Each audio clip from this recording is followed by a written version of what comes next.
And we should be live now on Twitch. Yay, welcome. This is Uncanny Adventures. We're playing a new Call of Cthulhu game, which I have entitled The Wretched West. And I have some new investigators joining me in the Old West. Our adventure is going to take place in the town of Pawheton, which is a gold rush town. It's in the Dakota Territories, and it is located just about 40 miles northeast of the town of Sturgis on a Sulfur Creek. The town sprouted up earlier this spring as a gathering of tents, lean-tos, and ramshackle huts, and the Stratton log cabin trading post. In late spring, a young banker from Kansas City named Walter Pennebaker came to town. He bought up a bunch of land through various proxies, much to the town founder Stratton's chagrin, and started developing the lots. Stratton and Pennebaker, they have a fierce rivalry, and for a time there was no real law in town, so they'd established their own rules between them on their premises and left the rest of the town to settle for itself. But now that the town has grown so quickly, the local residents wanted to call for a general election for a town marshal, and they were successful in electing a man named Marshal Ricardo Mateo. This doesn't sit well with either of the town bosses. Oh, thank you for following. So this doesn't sit well for either of the town bosses, and there's been quite a bit of activity due to this in town since. So let's go around and meet our players and investigators, and then we're gonna jump in and see what's going on in this little town of Pawheton. So we will start with Celts. Why don't you introduce yourself and tell us about your character you're playing? So I am Celts. I go by the Celts on all the socials and what have you. I'll be playing Lucas. Lucas is kind of the undesirable. Lives off of taking advantage of anyone that's not protecting theirs. He's kind of blowing into Pawheton from a bad job elsewhere in the world, trying to kind of just gather himself, reclaim what's left of his memories, what have you, looking for next way to make some cash, some unprotected assets, if you would. So just kind of going through town, seeing if there's anything worth taking, basically. Is going to be playing a no-good outlaw. Excellent. And Dylan, why don't you introduce yourself and your character? Hi, I'm Dylan, and I'm going to be playing Jeremiah Brown, who's a sort of man of God out here in the West, doing what men of God do, preaching the word of God, that stuff.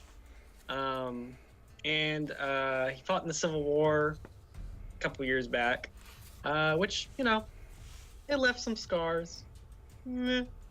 But, just hoping to bring some freaking faith and mercy this place of iniquity.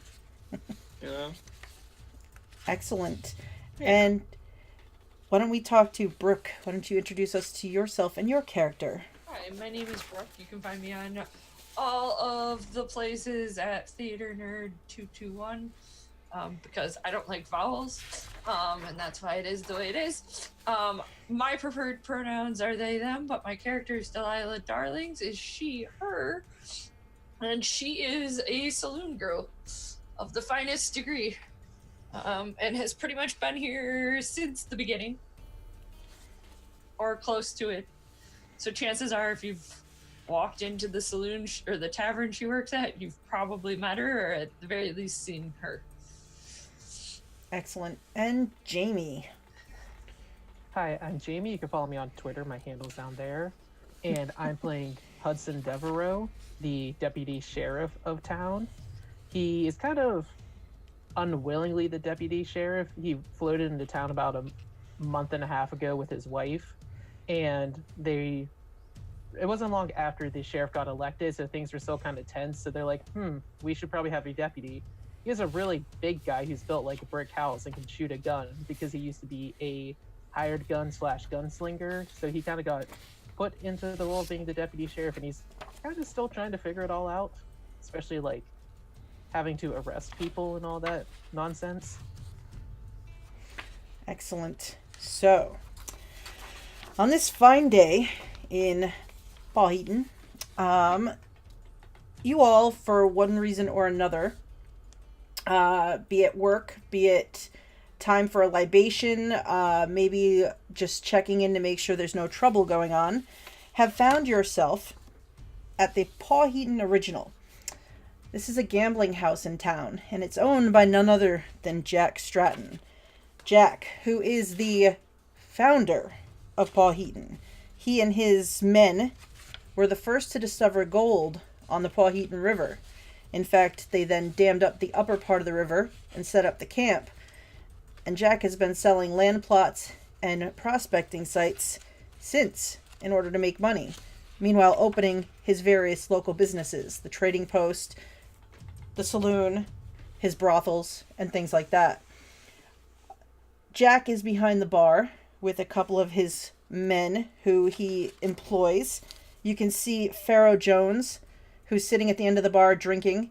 He's a heavy-set man, a little shorter, with long hair and a mustache. His hat's on the bar next to him.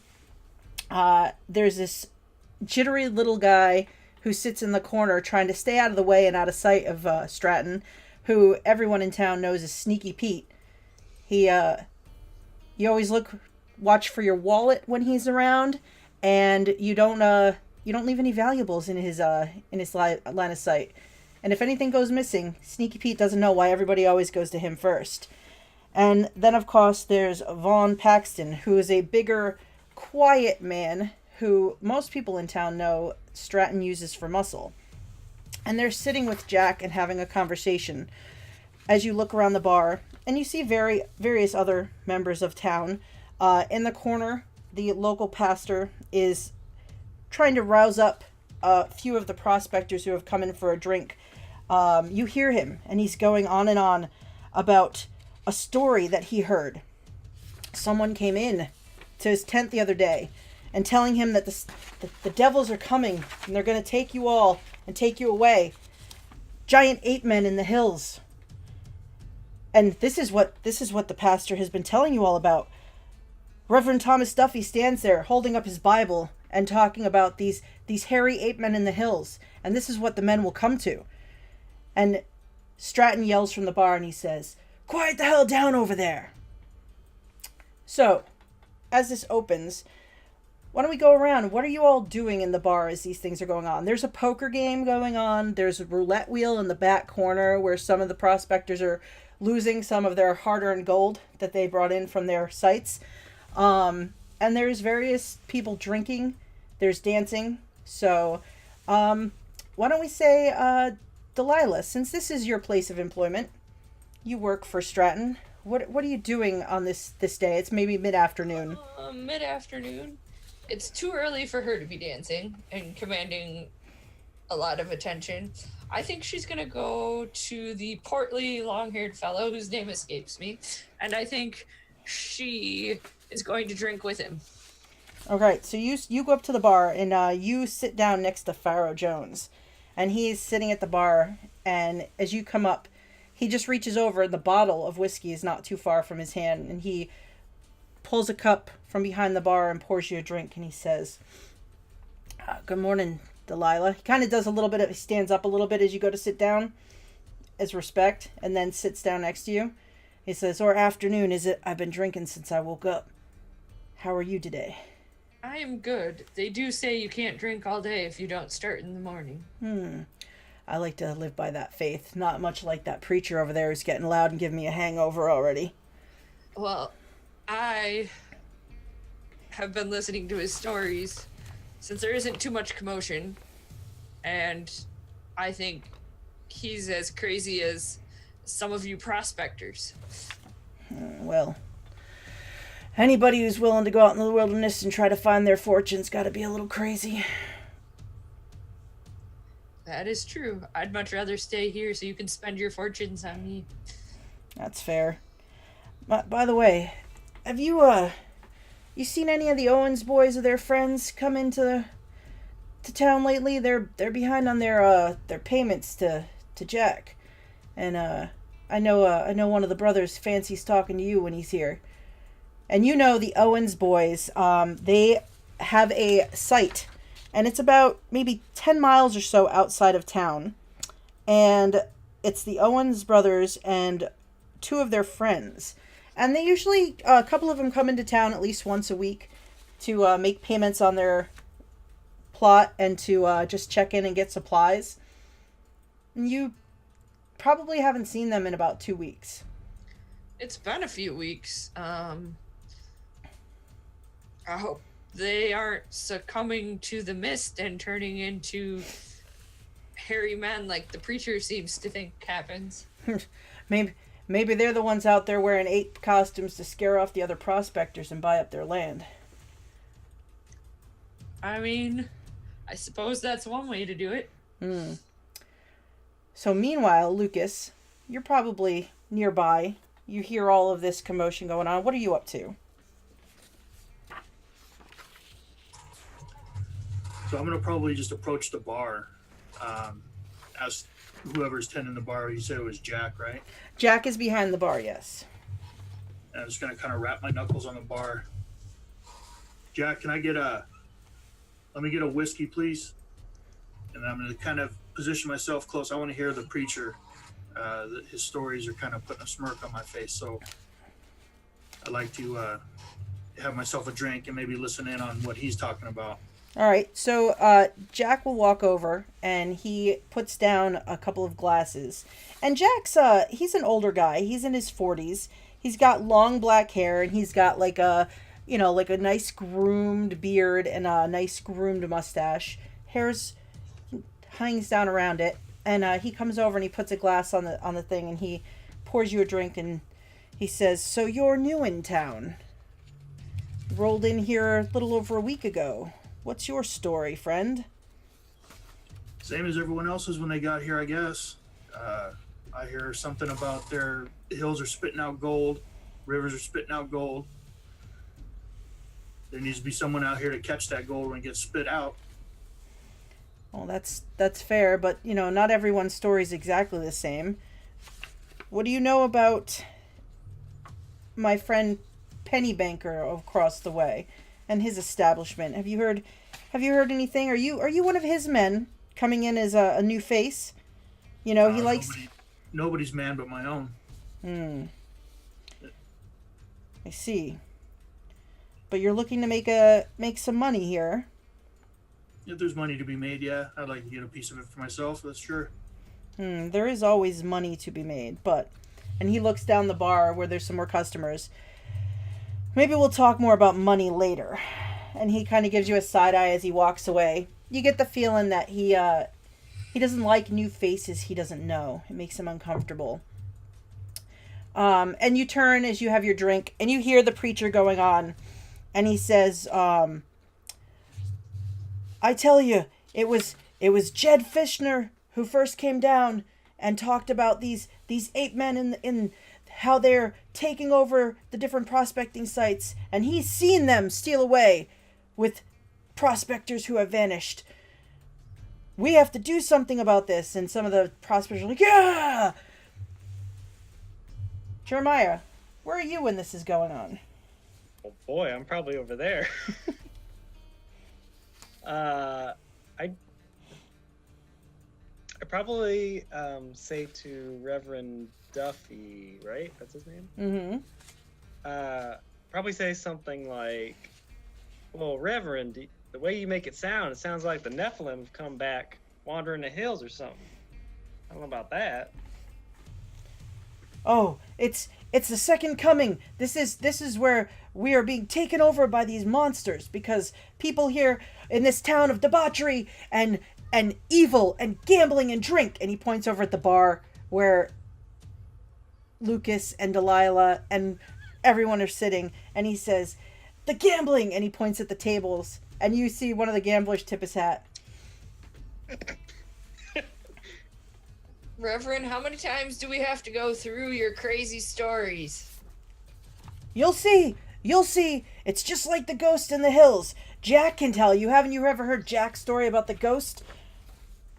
And Jack just snorts and says, who hasn't heard my story about the ghost in the hills? I've seen that monster. I ain't hear no story about no ghost.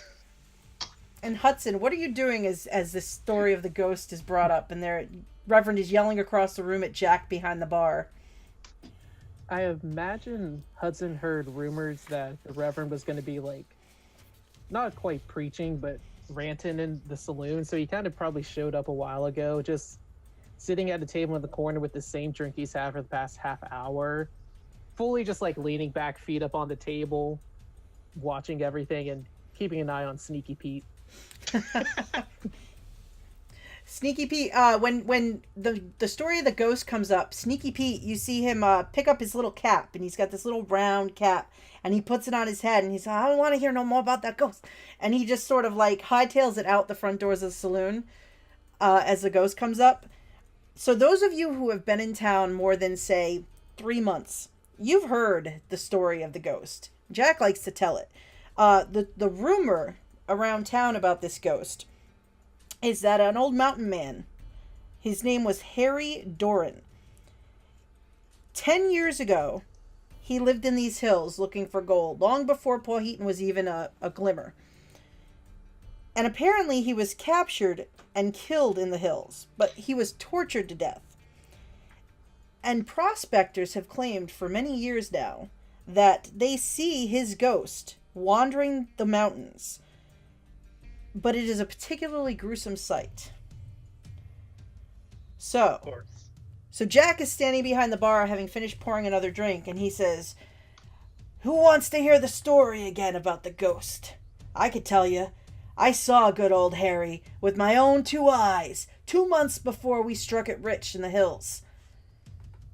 And you hear a couple people, yeah, I want to hear about the ghost. Yeah, Jack, tell us the story about the ghost. Yeah, I'm going to kind of tap my glass on the bar and kind of nod at him and hand it to him like I need a refill. All right, so he without even looking, he just tips the whiskey bottle to refill your glass. And he says, Harry Doran. Yes, Harry. Just the sight of him makes your blood freeze. And I'm not a man whose blood freezes easily, right? And you hear like his guys, yeah, thump, thump, thump on the bar. He says, I was mining for gold, sitting with my knees all the way down in the river, my pan in my hand, sifting through the rocks and the mud, rethinking my life's decisions. And then I looked up, and standing on the hill just above me, there was Harry. Blood dripping down his face, eyes blank. No eyes in the sockets. Blood leaking from his mouth. He's holding something bloody and gory in his hand, and it took me a few seconds to realize he was holding his own scalp. He just stood there on the hill watching me, and I watched him. And then, as I turned to go away and looked back, Harry was gone. Disappeared. Never heard a sound. But they say seeing Harry's bad luck. I don't know, though. I struck it rich not too soon after that.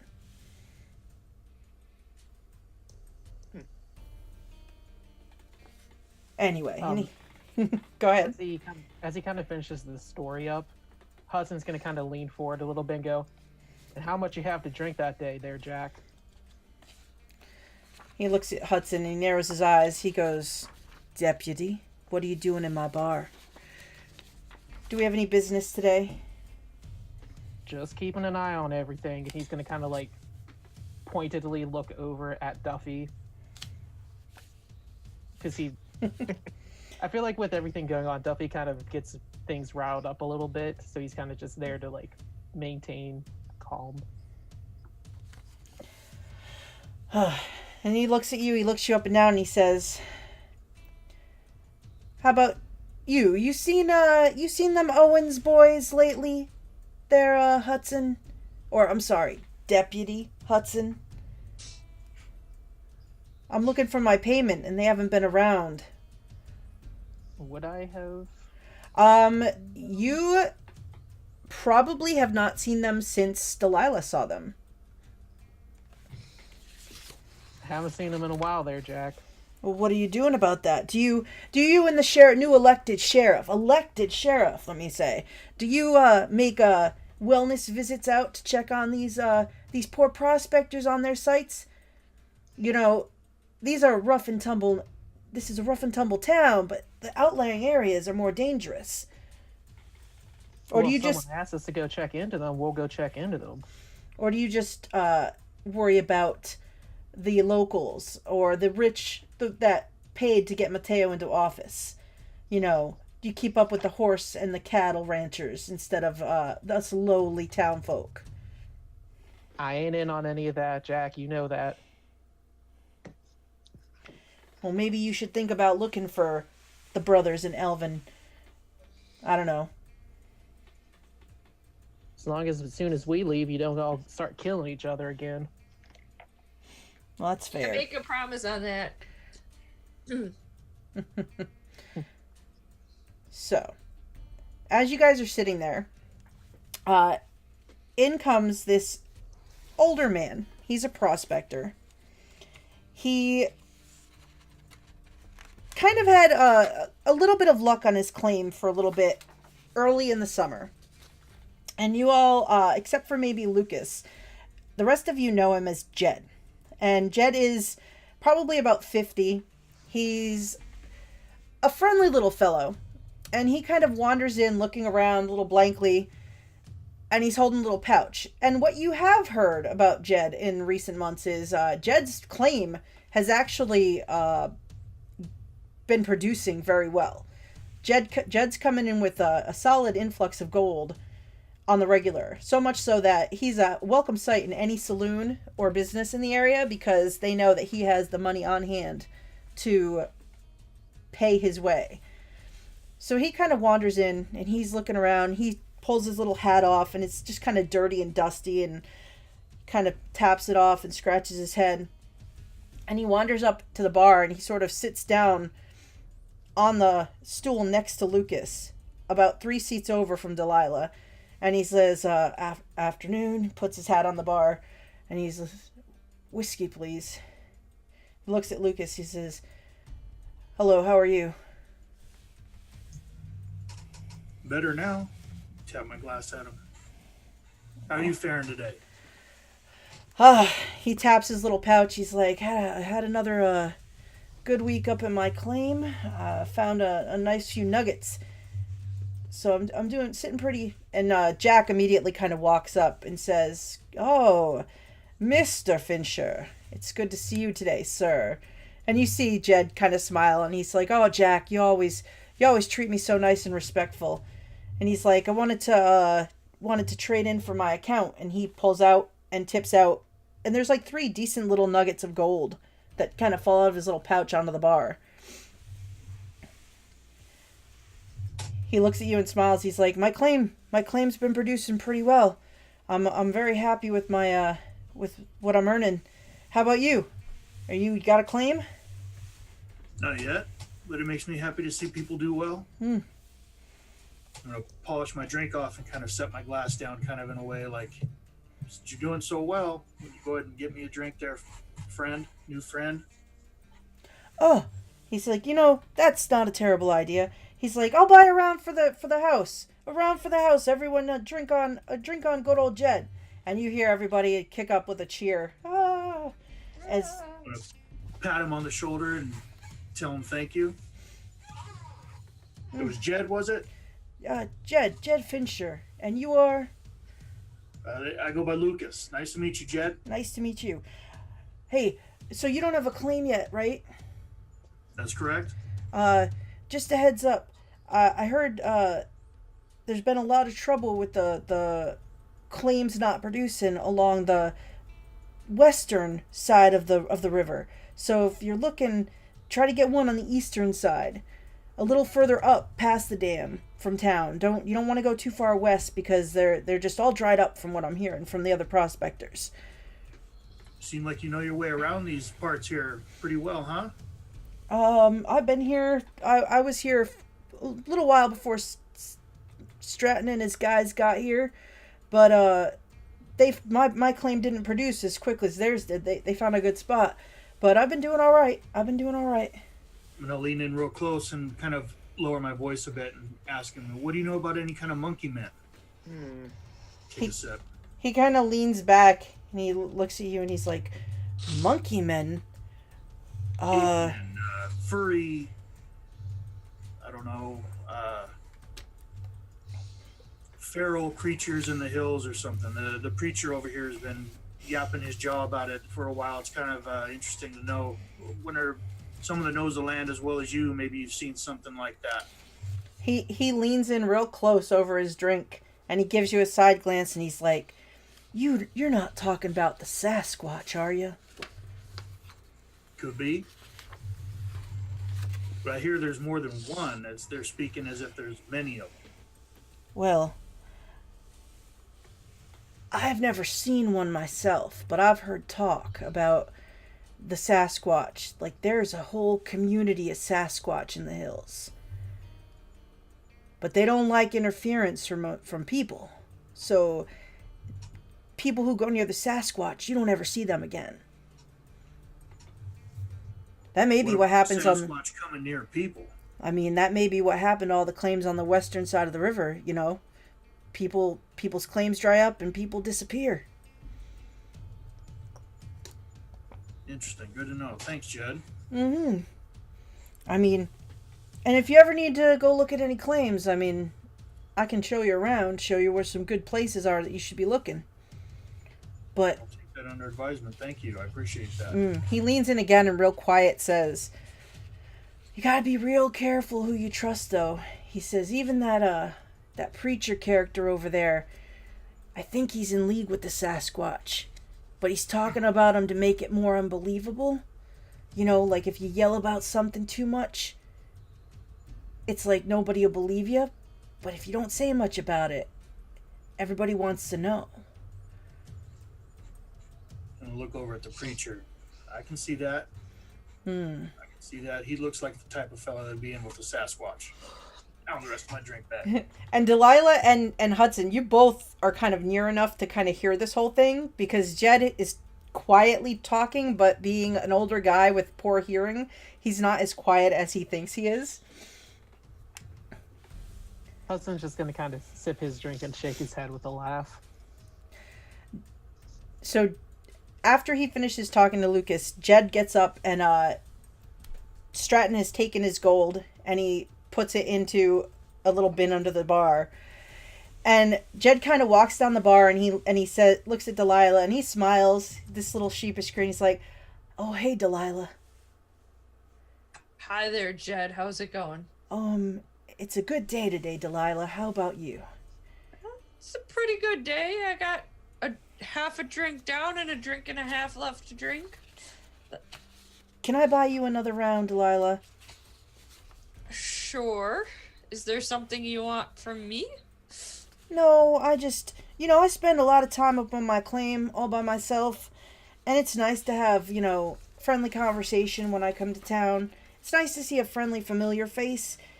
And he looks at Pharaoh sitting beside you, and he's like, "Pharaoh." And he looks back at you and smiles again.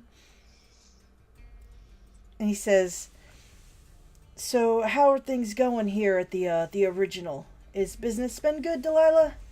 I mean, I'm not having to buy drinks for myself. It seems pretty good to me. That's true here. And he actually reaches and takes the bottle that Pharaoh had, and he pours you and him each another drink.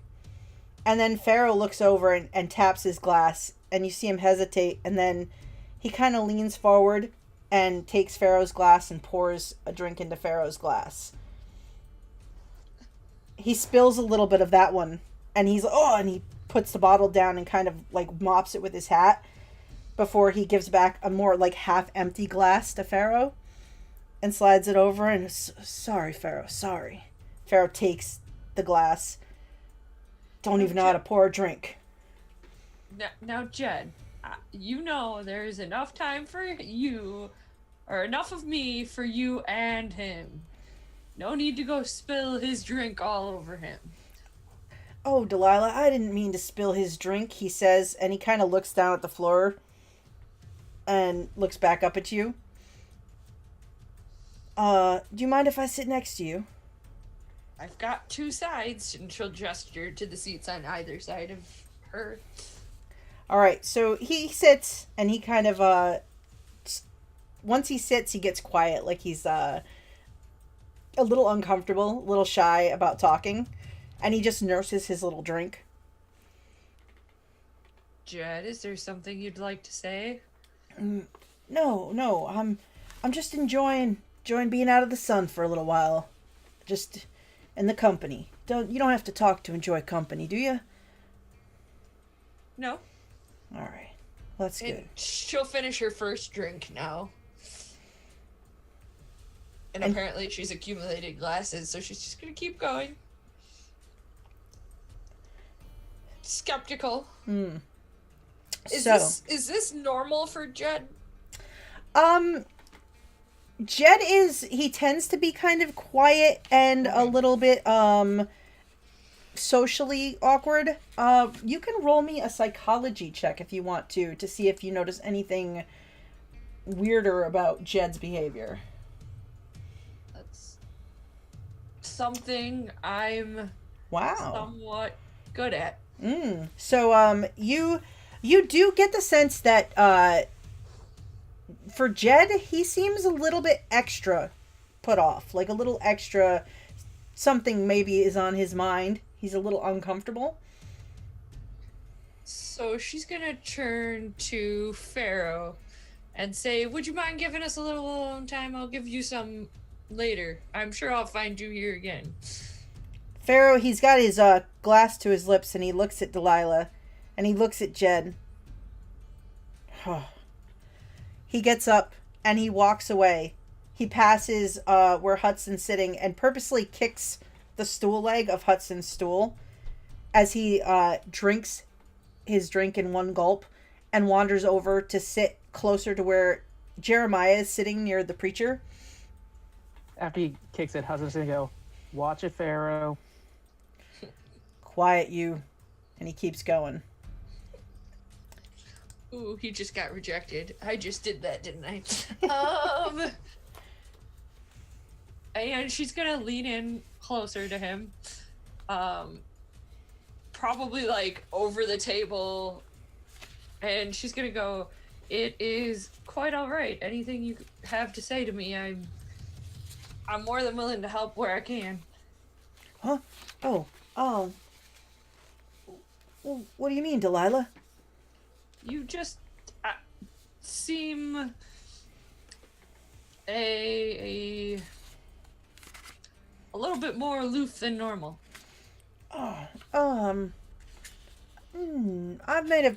spent a little bit longer time out by myself. I may just not be as well practiced in conversating with you as I was when I was here 2 weeks ago. So she's gonna lean over even more. And she's going to be like, you have always been very masterful.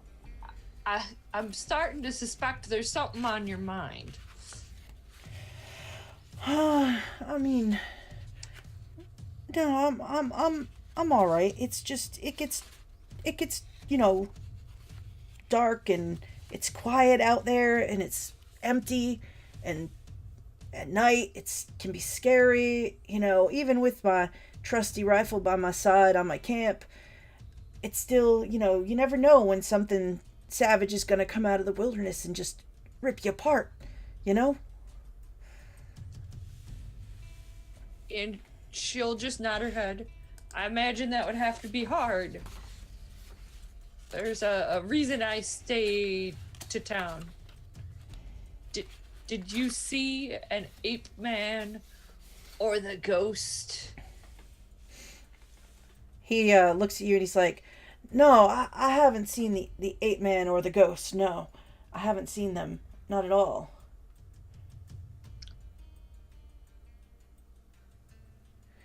And he kind of looks off over the bar at kind of the mirror behind it and sort of looks at his own reflection and kind of gets lost in it for a second. And then looks back down at his drink. Well, here's to you never seeing the ghost or the ape man. And she'll hold out one of her drinks. He will hold up his glass to you. And she'll down the second one. So, meanwhile, let's see. Pharaoh has come over to sit down next to you, Jeremiah. Oh boy. He gives you a up and down glance. Howdy. You're that man of God. Well, yeah, I'm a man of God. That is what it says in my, my papers. He points at Duffy, who is now talking amongst the little group. He's quieted down a little bit, and you can hear them discussing getting a posse together to ride out looking for the ape men. All right. And he says, "You a man of God like he's a man of God? Or are you the more quiet, faithful type man of God?" I mean, well, I tend to be a little more personal in my faith, but I ain't afraid to get my hands dirty when I got to, Understand. Yeah. I,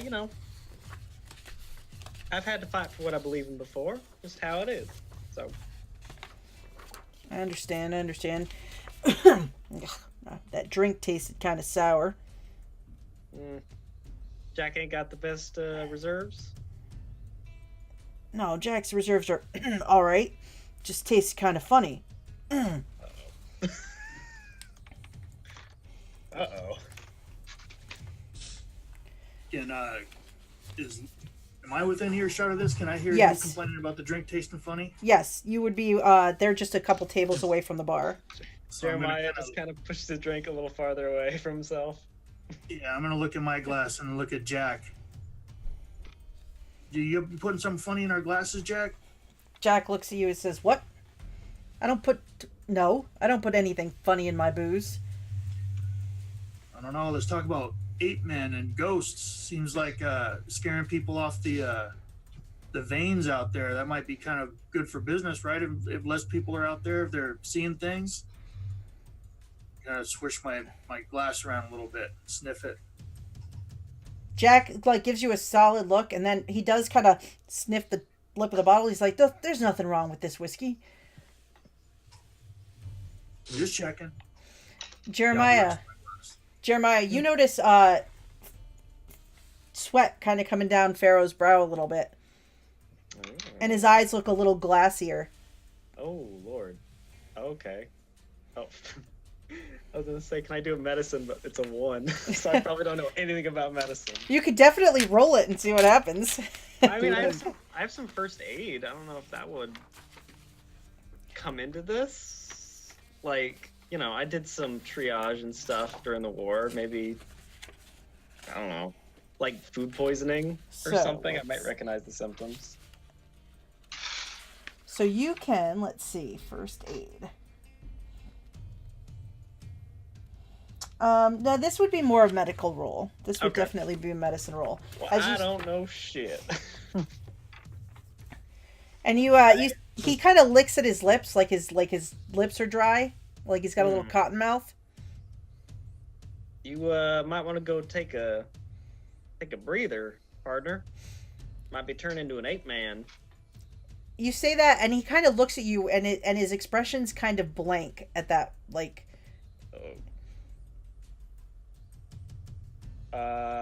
Can I put my hand on his shoulder and I'm like, all right? You put your hand on his shoulder, and as you do, he throws a punch at your face. Whoa! Whoa! Okay. So now, because you're in close contact, he goes to throw a punch at you.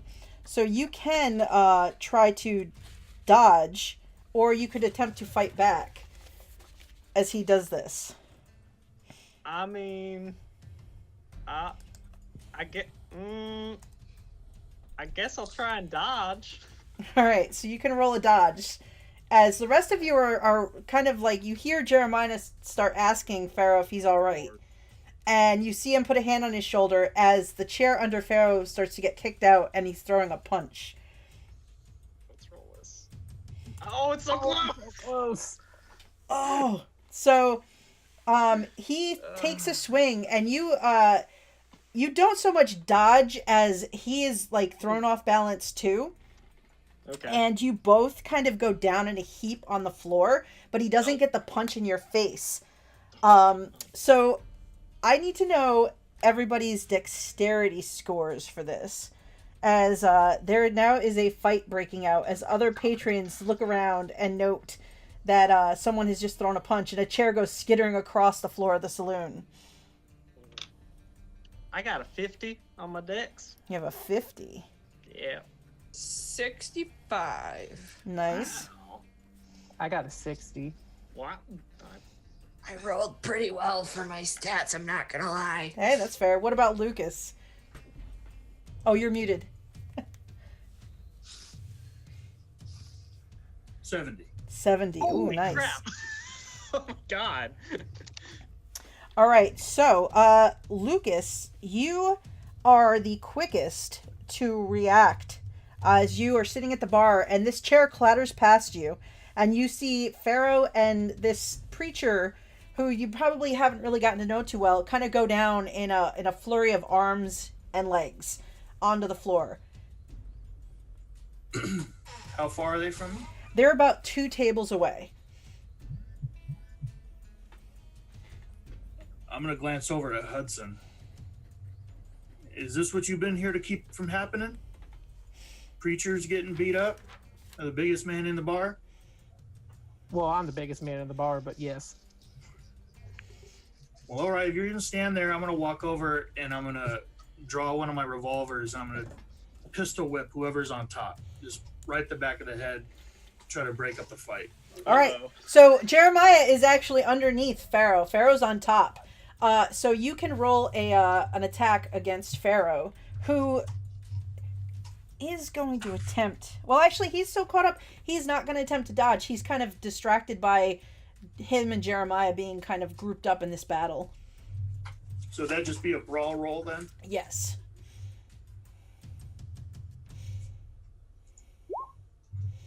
All right, so you swing at the back of his head, and at the last second, Pharaoh's head isn't there anymore. You actually almost hit Jeremiah in the face as your pistol kind of comes down past his nose. And you see Pharaoh kind of look back at you. He has his teeth bared, and he actually growls at you. And then I'm it's... gonna spin my pistol back around to where the business end's pointing at him. All right. I'm gonna tell him, easy there, buddy. That was just a friendly little come on, knock it off now.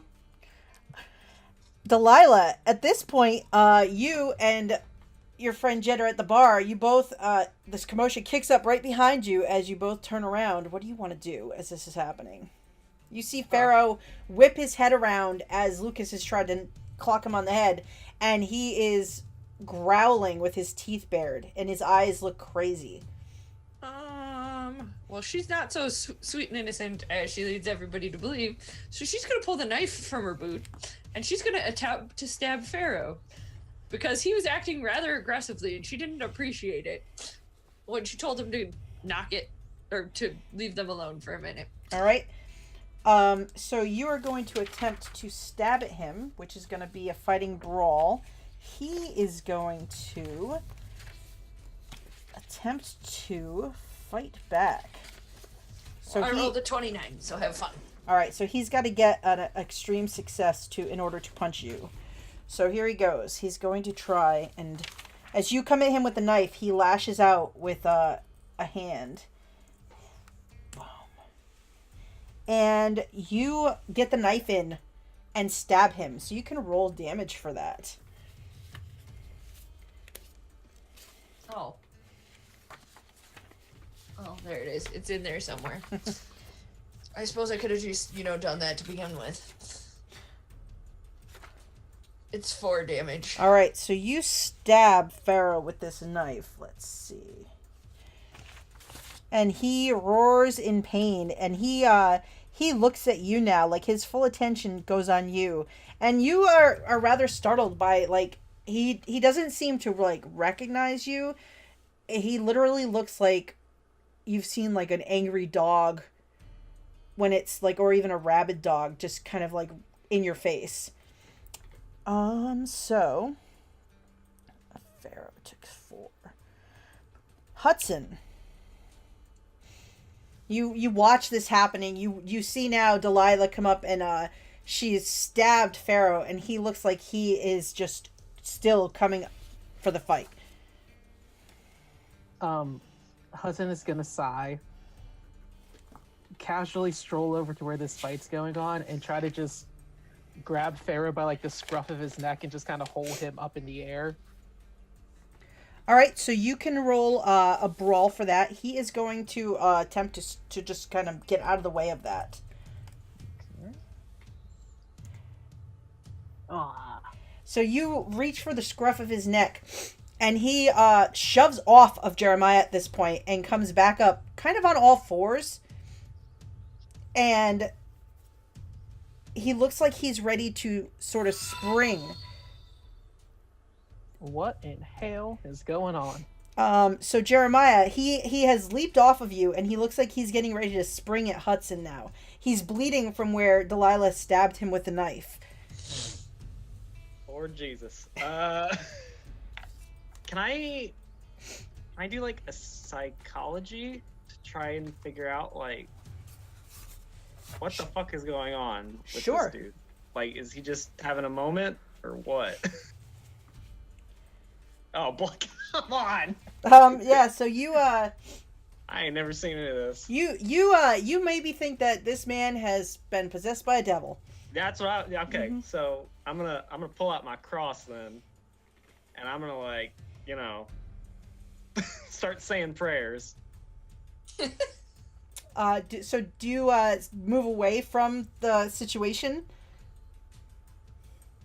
You know, I probably like back up a little bit, and like, if I can, like, I picture it like I back up and I'm like under the table now, basically. All right. With the cross held out. With the cross, like, oh boy. Holy crap. All right. So Pharaoh is going to spring at Hudson. Of course he is. You are a very large target. Mm-hmm. All right. So he is going to spring at you, and when he does, let's see. Not the little unassuming girl who stabbed him. All right. So do you want to? You can either dodge the spring, or you can try to fight back and hit him instead. I'm gonna try and hit him back. All right. So he has a hard success right now. Oh gosh. Nope. All right. Did an unarmed strike today. Yep. So he leaps at you, and you try to like sucker punch him as he comes at you, but he comes under that arm, and he will do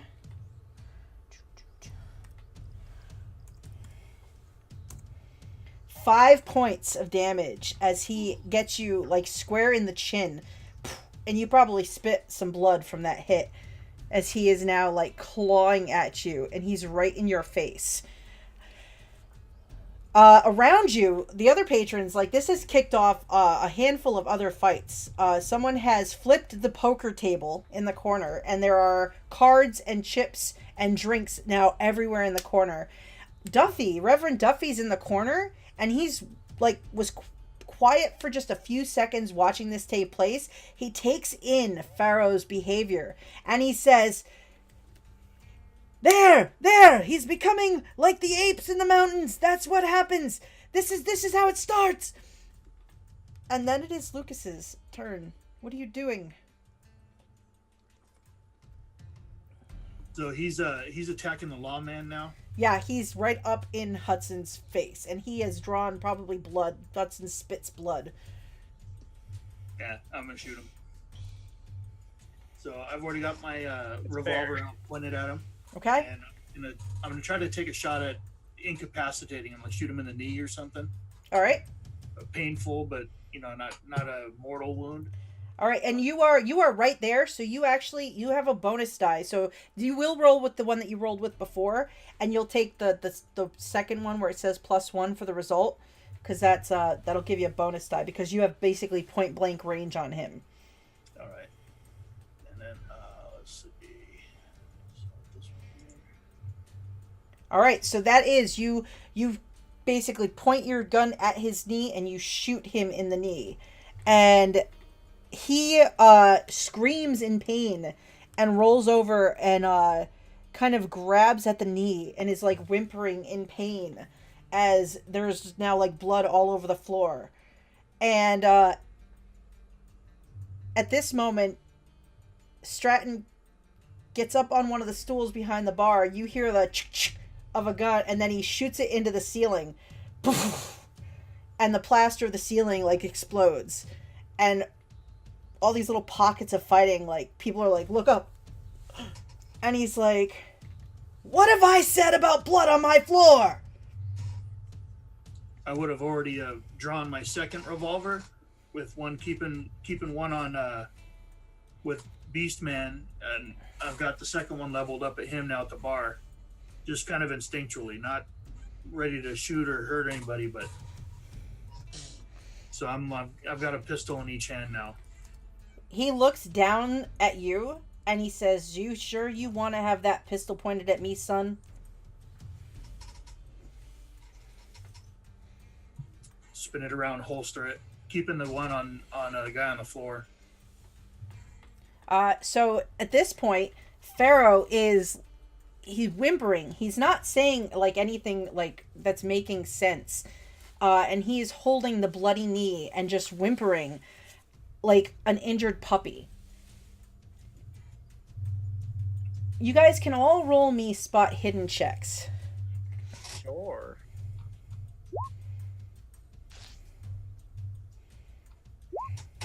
Nice.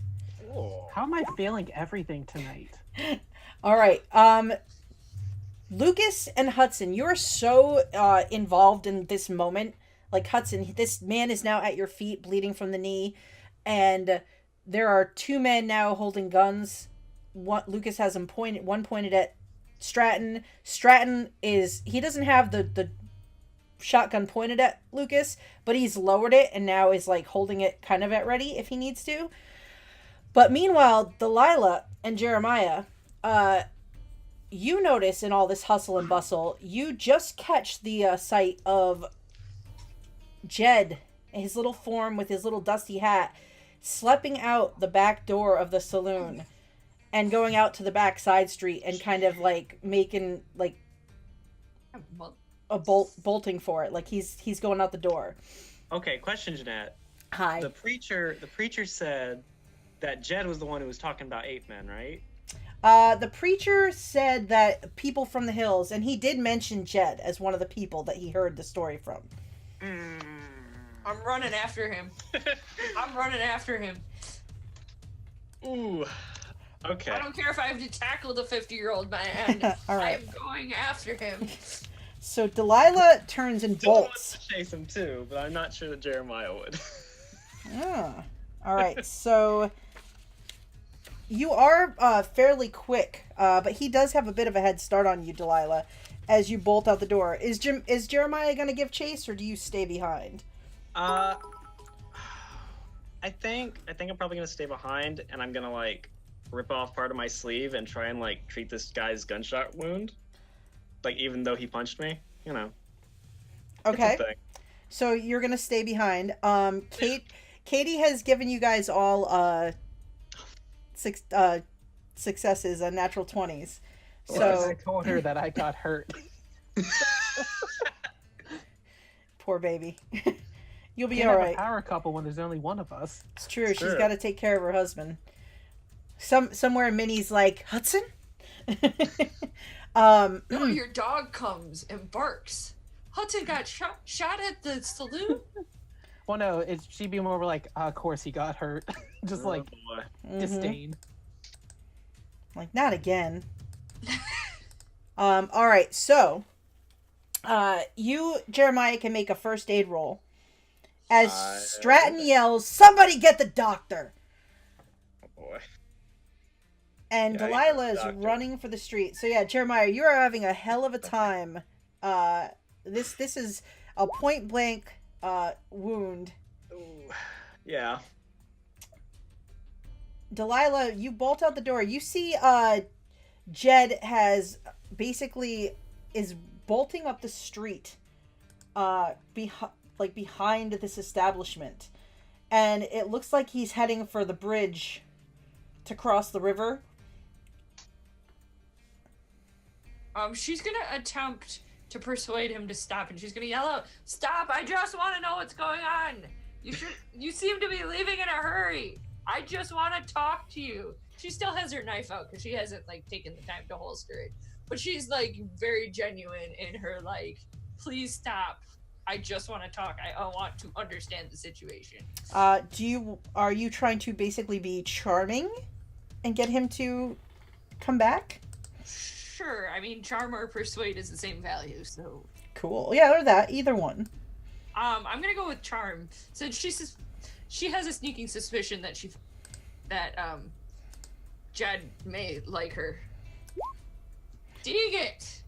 He looks back and he looks like he's got this sad expression on his face, but he continues across the river, and you see he goes over where his little horse is kind of tied up, and he kind of grabs the reins and looks back at you. He almost gives you an apologetic little look, and then he gets on the horse and starts to ride for the edges of town, out in the direction of his prospecting site. And does she? I don't know how much of an idea of where she thinks he's going. I don't know if she knows what the outlying land looks like, but I think she'd be able to at least point in a general direction in which he rode off. Yeah, you have an idea that his site is somewhere out there. You've probably never personally been there to see it, but you know that he keeps his sites probably 10 miles or so, kind of west of town, a little northwest. Well, she picks up her foot so she can sheath her knife, and she sighs, and she runs back in. Well, no, she doesn't run. She walks back in. So meanwhile, while Delilah is out in the street trying to get Jeb to stop and come back, what are the rest of you doing? Is Pharaoh still fighting, or is he kind of very distracted by the gunshot to his knee? He seems like he is completely distracted by his bleeding knee. He now seems like a small wounded animal at this point. Hudson's probably going to come up behind Pharaoh and cuff his hands behind his back. Okay. Because I imagine I have some sort of manacles on me at all times. All right. So he's going to come and cuff him. He makes a vain attempt to sort of bite at you as you take his hands, but he seems like a lot of the fight has gone out of him in this moment. When he goes to bite him, Hudson's going to be like, "Don't you do it. Don't you do it." He's going to kind of out of instinct reach toward his shoulder holster, but then remember he can't do that anymore. So he's just going to finish restraining his arm so he can't attack us anymore. All right, so you do restrain Pharaoh, and you see Vaughn, the other one of Stratton's guys, kind of get up as you do, but Stratton sort of puts his hand up they're going to give you this one, because he's looking at Pharaoh with this disturbed expression. Pharaoh has never behaved like this as far as you've ever seen him. This is completely out of character for him. Never mind. It's always the quiet nerd in the corner. Oh yeah, Lord. Hudson's just gonna mutter in his breath, "Damn, Delilah had to reject him and he went insane."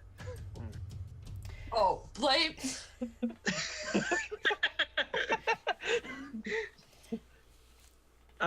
Jeremiah is probably just sort of saying prayers and doing the sign of the cross on Pharaoh, because he really does think this dude, like, has been taken by the devil or something. You know? I've heard greed turns men into beasts, but I ain't never seen anything like this before. And you see, like, as Hudson kind of gets him in manacles, and you're, like, picking him up, Sneaky Pete is kind of looking in the door, and Stratton looks over and says, "Didn't I say to get the doctor?" And Pete's like, "Whoa, yes, sir," and, like, turns and scuttles away and goes running to collect the doctor from his cabin to bring him back as you're all there. Meanwhile, it's Hudson. Now you've got Pharaoh kind of bound. You got him manacled, kind of picking him up. Lucas, you still have your gun on Stratton? I'm gonna holster the gun that I'd held on Stratton, and then replace the cartridge I just spent on Farrell's knee. Holster that gun, sit back at the bar. Sorry about that, Jack. Sorry about the blood on your floor. I don't know what kind of business you run here, but I know no business prospers when there's a bunch of lawmen around, so I didn't think you wanted your man here tearing up the lawmen right in your bar. And I'm going to put my glass out like I need another refill. Kind of gives you, like, another up and down look. He says, tips and pours the glass. Fills it a little past where he would normally fill it. He says, "I like a man who actually uses his brain in these situations." I try. How bad is this wound? Like, does it look like Pharaoh's about to start bleeding out on us? It looks pretty bad. Let's see. Like, do we need to tourniquet this?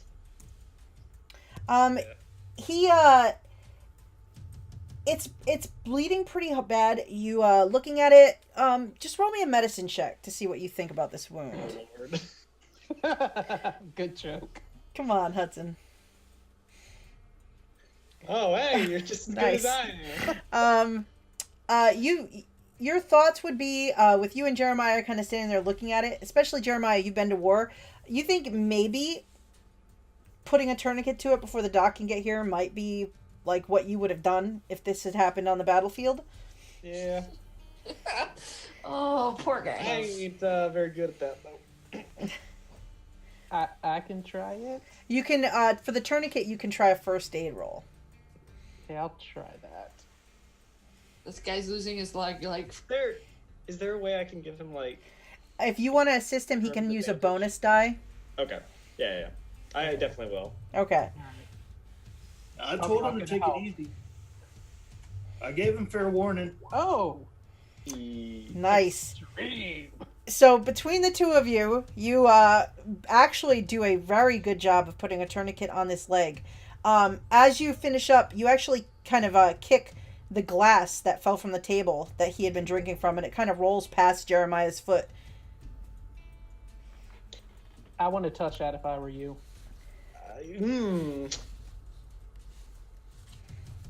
I want to touch it.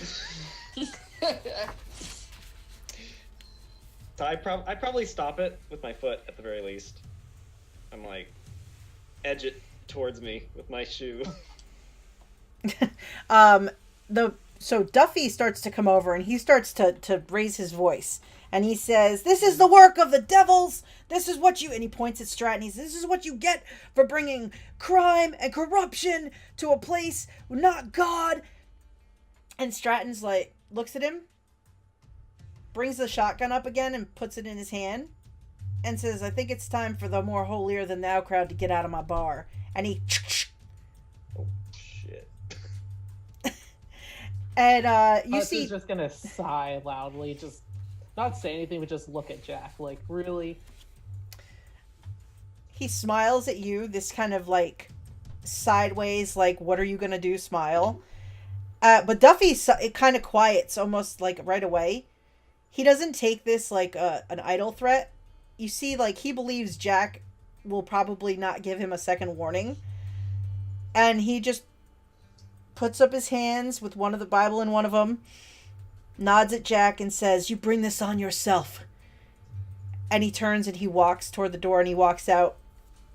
And you guys see in the doorway, passing by, kind of taking a glance in, the well-dressed, kind of well-to-do Pennebaker stops and looks inside. He says, "Hello, Jack. Looks like you're having a good day for business. Don't worry.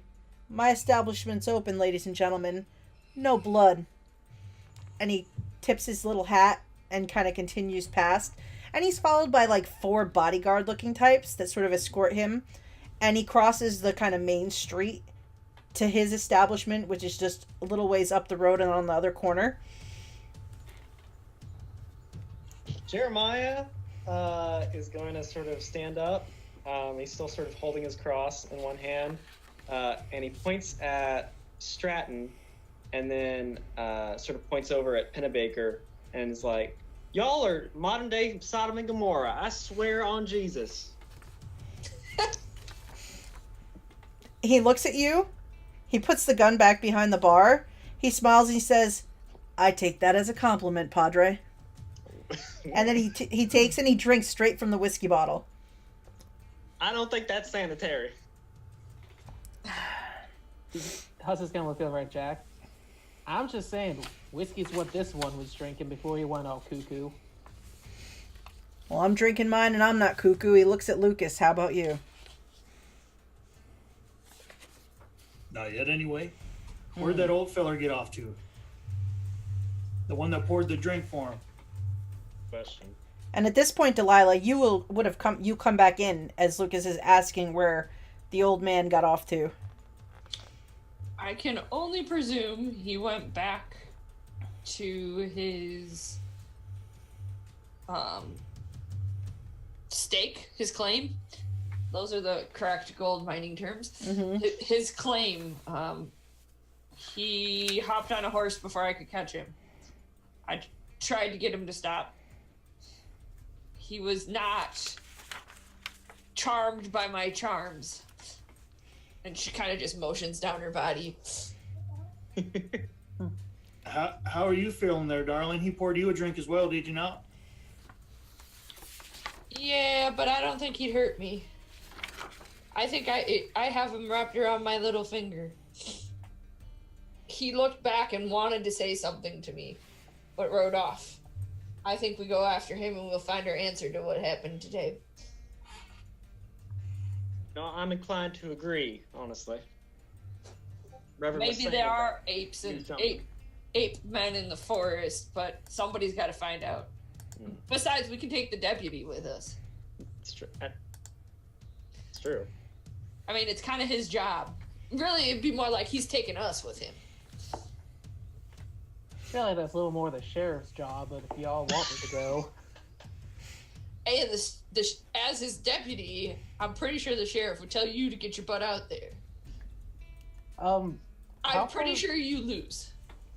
How far away are we from, like, I guess, the jail house? So you are... Because I looked at the map, but I just can't tell, like, distances. All right, so you are about... It's maybe, like, 3/4 of a mile to the jail from here. Okay.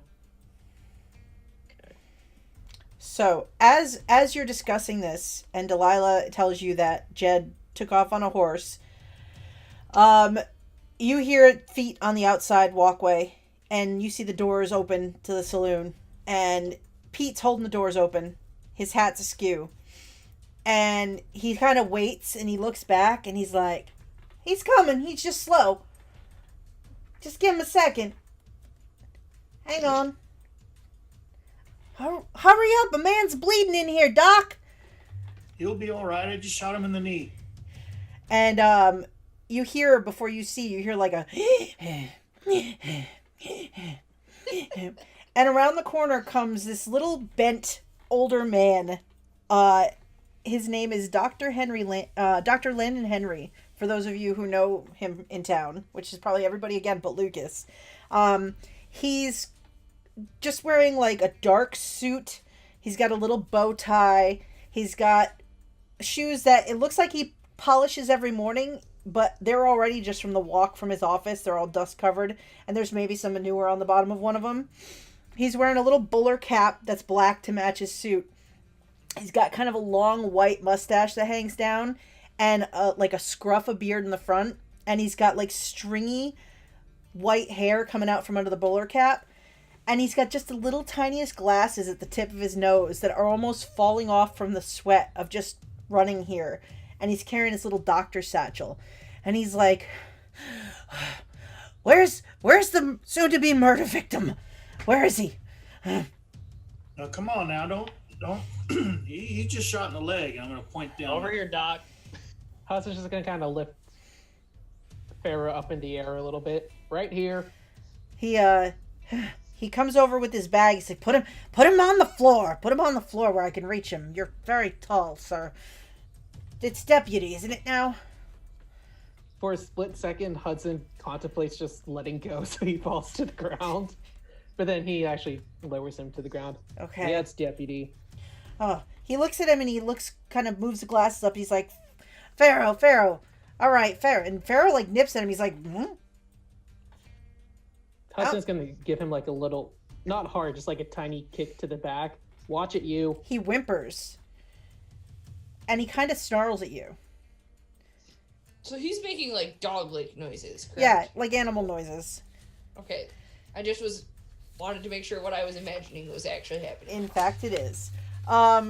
The doctor looks at him and looks back up at Hudson. And he's like, why don't you hold him while I examine this knee? Oh, this is a fine dressing.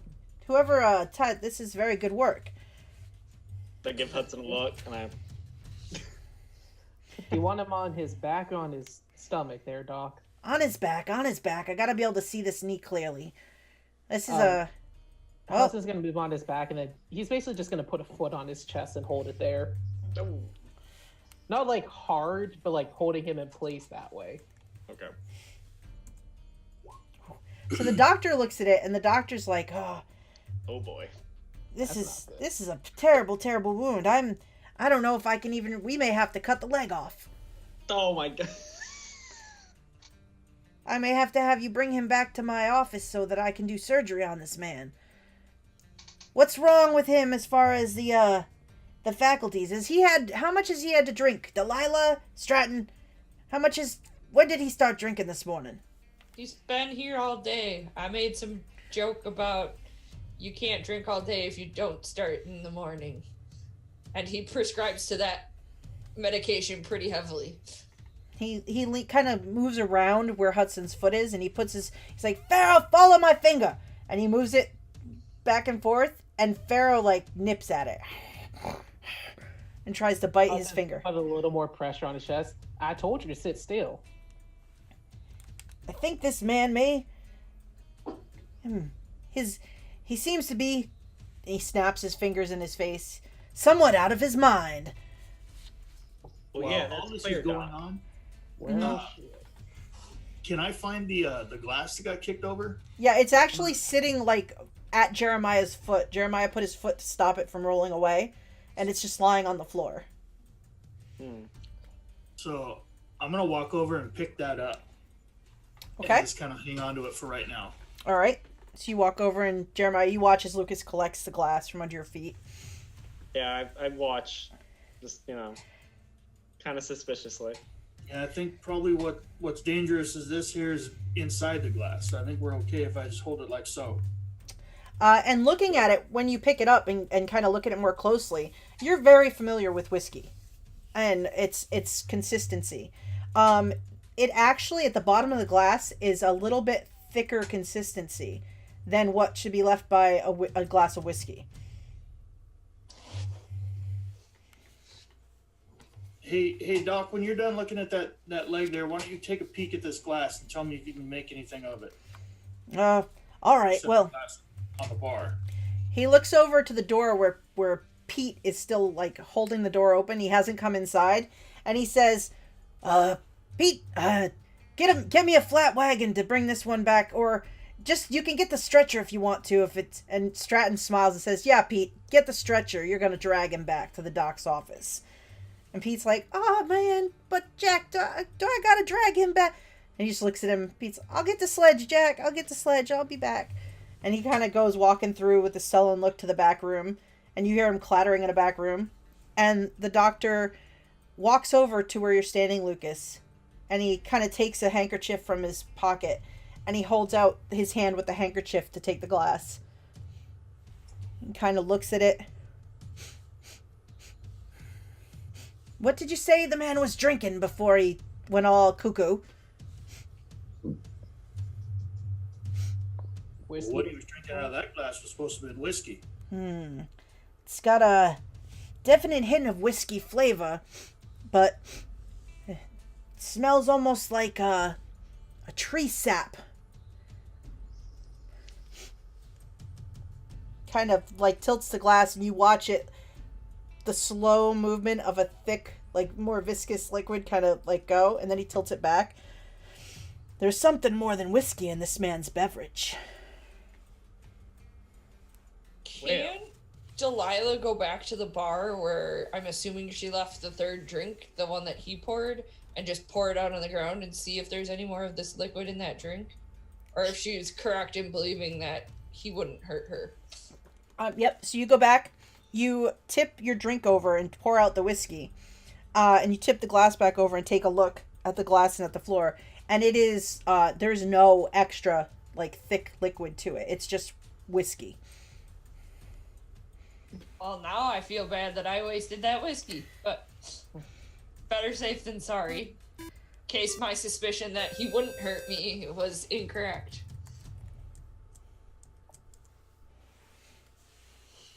Didn't Jared spill some of the drink when he was pouring it? For Pharaoh? Yes, actually. He must have slipped something in that whole mess. Well, I guess I know where I gotta go. I already told you we were taking you with us, and we were going out in the woods. Well, what am I supposed to do with this one? He's gonna kind of point down at Pharaoh. The Well, doctor... you go tell... You should probably go tell the sheriff that you have a criminal and that you're needed elsewhere. Doctor looks at you and says, I'm Right gonna have the little Pete over there drag him back to my office, and I'm gonna see if we can save that leg. As far as I'm concerned, you can just cut it off. It may be going that way.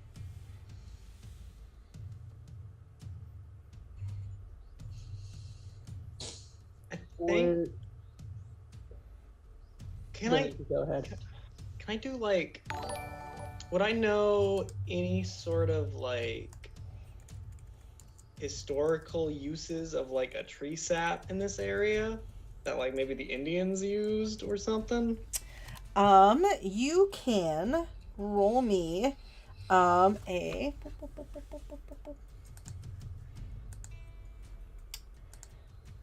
Or even just like some sort of, oh, that'd probably be medicine if I started going into that territory. So yeah, I'll let you roll me a history check. Okay, I'll do that. Oh, jeez. Okay. Hey, you actually succeeded. Ooh, I like it.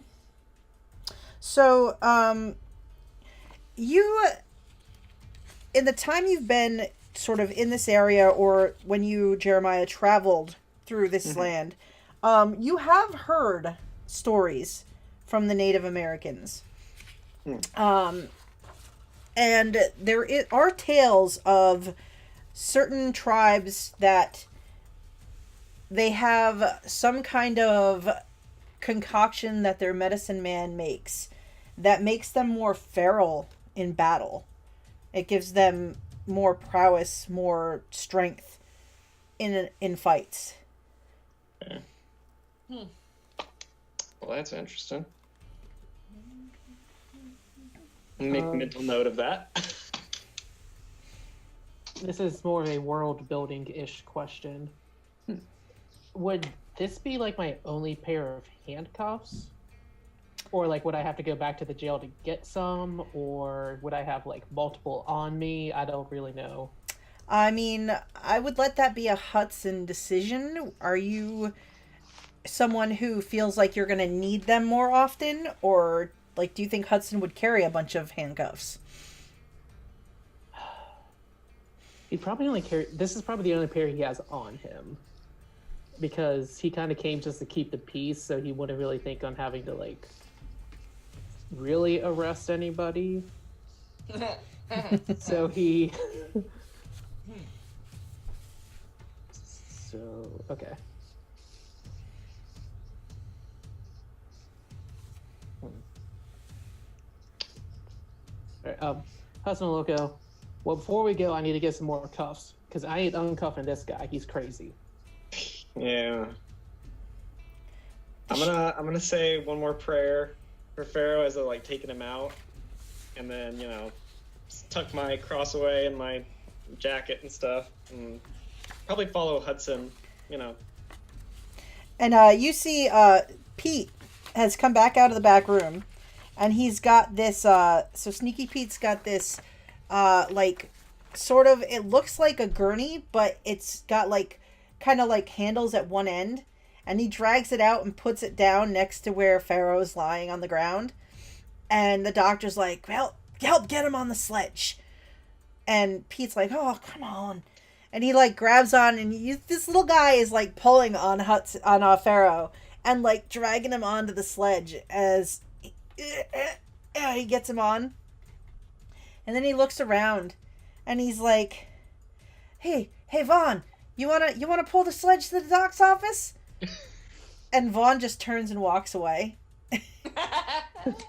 Good for you, Vaughn. Sneaky Pete like looks down at the sledge, is like, "Oh," and kind of bends down and pulls both straps over his shoulder, and starts like trying to walk this thing out of the door to go down the street with it. I'm gonna help him. Again, I looked at the map, but I can't tell quite how far. Is the doctor's office near the jail?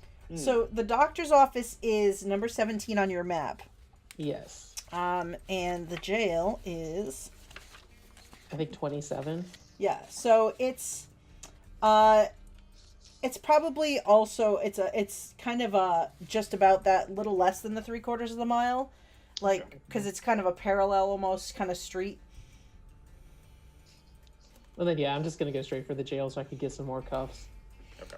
All right, so Jeremiah's going to help Sneaky Pete drag this sledge with the now somewhat more quieted Pharaoh. He seems to have calmed a little bit. Though he's not talking or anything, he's still just kind of lying there. The blood loss maybe has got into him a little bit. I've seen that. Gunshot wounds can fix a lot. And kind of look at Jack and ask for another refill. He gives you another refill, and he says, I may need some kind of repayment for the loss of my the usefulness of one of my men. Maybe there'll be a job opening." I wouldn't be against that. I'm gonna look at my drink and be like, you didn't put no sap in this, did you? I don't have any sap. I don't know what happened with that situation. I think Pennebaker may be trying to ruin my business. Your men don't have a history of turning into sniveling, snarling beasts. That's something I need to look forward to if I decided to look for you for employment. My men are sniveling, snarling beasts, but they don't tend to bite the hand that feeds them. And they know better than to start fights in my bar. Fair enough. Enjoy my drink. What's Delilah doing while Jeremiah and Hudson have left the building for the moment? Can she go by Pennebaker's Tavern, Saloon, whatever we're going to call it? Mm-hmm. Establishment? Sure. So you head out while the other two are leaving the Pawheton Original. And you go, it's just around the block. It's just on like the opposite corner. And it is called the Kansas City Grand. It is, that is Pennebaker's gambling, health, and brothel. And it's the fanciest 2-story building in all of Pawheton. She probably spits on the ground on the way in. All right, you walk through the doors of this well-decorated, ornate establishment. What does it look like on the inside? I'm assuming ornate and Oh, fancy. yes. And It is very fancy, like as fancy as you'd find in a big city. All of the employees are dressed just completely dapper. There's a doorman who holds the door for you. The waitresses go around in their little outfits holding like the little drink trays. There's a craps table in the back corner. Everything is like where the original is like that classic like old saloon. This is like, it looks like it's the first day it opened. It's brand new, clean, and pristine. And you can see Pennebaker kind of standing off by the craps table in his... When he first came to town, he used to wear a lot more like uppity kind of suits. But now he kind of has gone with a more casual, comfortable suit and a less kind of ostentatious hat. He's got a smaller like hat. So he kind of to fit in with the people. But it's very well made. And I'm assuming, do I get paid in gold nuggets from Jack? Yeah, you do get paid either in gold nuggets or you do sometimes get paid in money, but mostly you have like some gold. Okay, so she probably keeps a nugget or two on her just in case she needs to purchase something. And she's actually going to walk up to the craps table and throw the gold on the table. The gentleman behind the table is like, "Oh, we have another player, money on the table." He takes your gold, puts it on a little scale, weighs it out, and then slides you some chips across the table. And I wish Brooke had the knowledge of how to play craps, but I'm pretty sure Delilah does. She's gonna make a small bet at first and roll some dice. All right, so she probably either bet the pass line or you can pick a number to bet. There's even the hard like 8s in the center, which are a higher risk for the bets. But so it's safer to bet like the pass line and let your money ride while the dice are rolled than to bet the hard 8s. But the hard 8s have bigger payouts. I think the first one she's gonna bet on pass the line, and maybe she'll feel a little bit more ambitious after All right. that. So, how much do you bet? Probably, I guess that depends on how much she has. I mean, you probably would have gotten maybe $3 or $4 cashed in for what you had. She'll throw down a dollar chip, or Okay. the equivalent thereof, and take her chances. All right. So, why don't you roll me a luck roll? Okay, here goes nothing, guys. All right. Wow, that's a good one. All right. So you throw down your bet, and they roll the dice. Your bet actually gets moved from the pass line because it rolls like a 5, so it moves to the 5. They let you put down like a secondary bet on that to kind of up it now that it's moved to a number, and you put down a little more money, and you actually the dice roll a couple times and then they hit on the 5, and you end up making back. So you put down probably about $1.50, and you end up getting back about $4 from this bet, and they slide it back across the table once the money's kind of played out, because it kind of stays on there until they either roll like snake eyes or a 7, or you actually hit, so your money gets to stay in play while the dice are being rolled. But yeah, you end up getting some winnings, and they're winner, and they start sliding your money back to you across the table. And go ahead. She's gonna get gutsy, and she's gonna bet on one of those numbers that on the 8, because she knows it doesn't come up often. All right. And go again. You want another luck roll? Yes, I do. Ooh. Whew. I haven't failed. So you put your money on the hard 8, and you kind of wait with bated breath to see if it hits, and you're kind of watching for it, and then your numbers come up, like, and you see like the dice roll, and for just a second you think it's gonna roll on to a snake eyes, and the dice just kind of roll one more time. And how much would you say? Did you bet all of it, like all $4 on the? Yeah, I think she would have probably just bet like whatever she won from the first time. All right. Like, she's smart enough to try to leave with what she started with. All right, so you took the $4 that you had from that bet that you made, you slide it onto there, and you hit, and you get paid out, and they slide over $36 in chips for the hard 8. And you're just kind of like, whoa. Okay, this is probably the most money she's ever won gambling. I think she plays with the guys at the original, but that's more to play and make small talk. She's here for business. So she's going to actually ask to cash out and speak to Mr. Pennebaker. Or Bank, whatever his name is. Pennebaker, yep. Pennebaker. Moneybags. All right, 1 second. My browser just went wonky, so I just want to double check that everything's okay. Because I don't want to make sure we didn't get kicked off stream. Oh man, they're gonna miss all my... The gambling. I've literally failed one roll, and now I probably just cursed myself, but that's okay. Don't gamble, kids. Looks pretty good. It looks like we're still running. We're still live. Yep, so we're still live. it's funny because it whites out my whole thing, but it gives me this little warning. It says, when you're ready, just click OK and we'll end your stream and restart the program. So I won't click OK. We've only got a little bit left. All right, so so you win, and your winnings kind of get slid over to you. And they're like, big winner, big winner. Do you want to keep playing, ma'am? We'll pass the dice to you. You can be our next hot roller. She will. I think she's going to take it one more time. But she's not going to do the whole $36 because she'd like to go home with some of the money that she won. Okay. And she'll probably put another $4 bet, and she's going to go with 8 again. Oh, another hard 8. All right. So this is Very daring. And I'm assuming I can't use my nat 20 on a luck Oh, roll. I mean, let's see. Let me double check.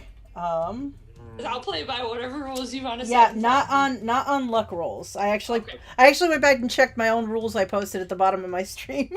I was gonna say I thought I looked at them, Yep. but I figured my dad always tells me I don't get what I don't ask for. So here goes nothing. All right, so you put it on, and almost immediately, like, the dice roll snake eyes.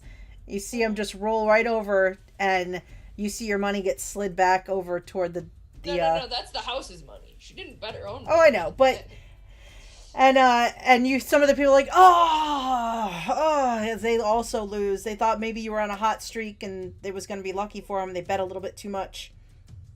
Sorry, fellows. I'm here to speak with Pennebaker. Is he around? You hear behind you, did I hear my name? Don't you work for Stratton? It's Delilah, isn't it? It sure is. What brings you to my establishment, my dear? Oh, you look thirsty. She should have a beverage.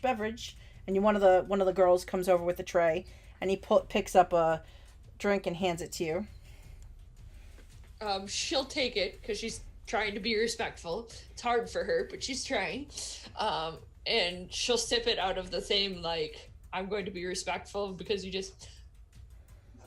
I know you may harbor some animosity against my boss, and I know you saw... Actually, she doesn't know. I don't know if you... I'm sure word has made its way to you about the unfortunate fight that happened. He smiles and he says, I think I saw the aftermath on my way back from my daily constitutional. She just kind of blinks at him and doesn't say a word because the things she wants to say aren't very respectful. I just was wondering if you had more information as to what may have happened. Oh. No, I'm not really sure what went on, but then again, it's always a little more crass over there at the original. My offer still stands if you're looking for a new employer. we treat our girls here very well. Well paid, well dressed, well tended to.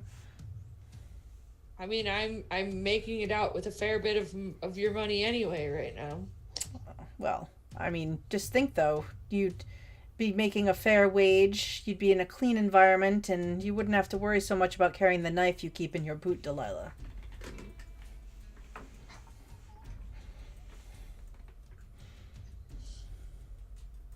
I will consider your offer. Those are kind of my boys there.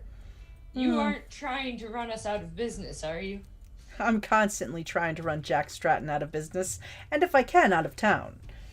I think Jack's well aware of it. Yes, but you're not... How should I put this? Sending people to poison our patrons?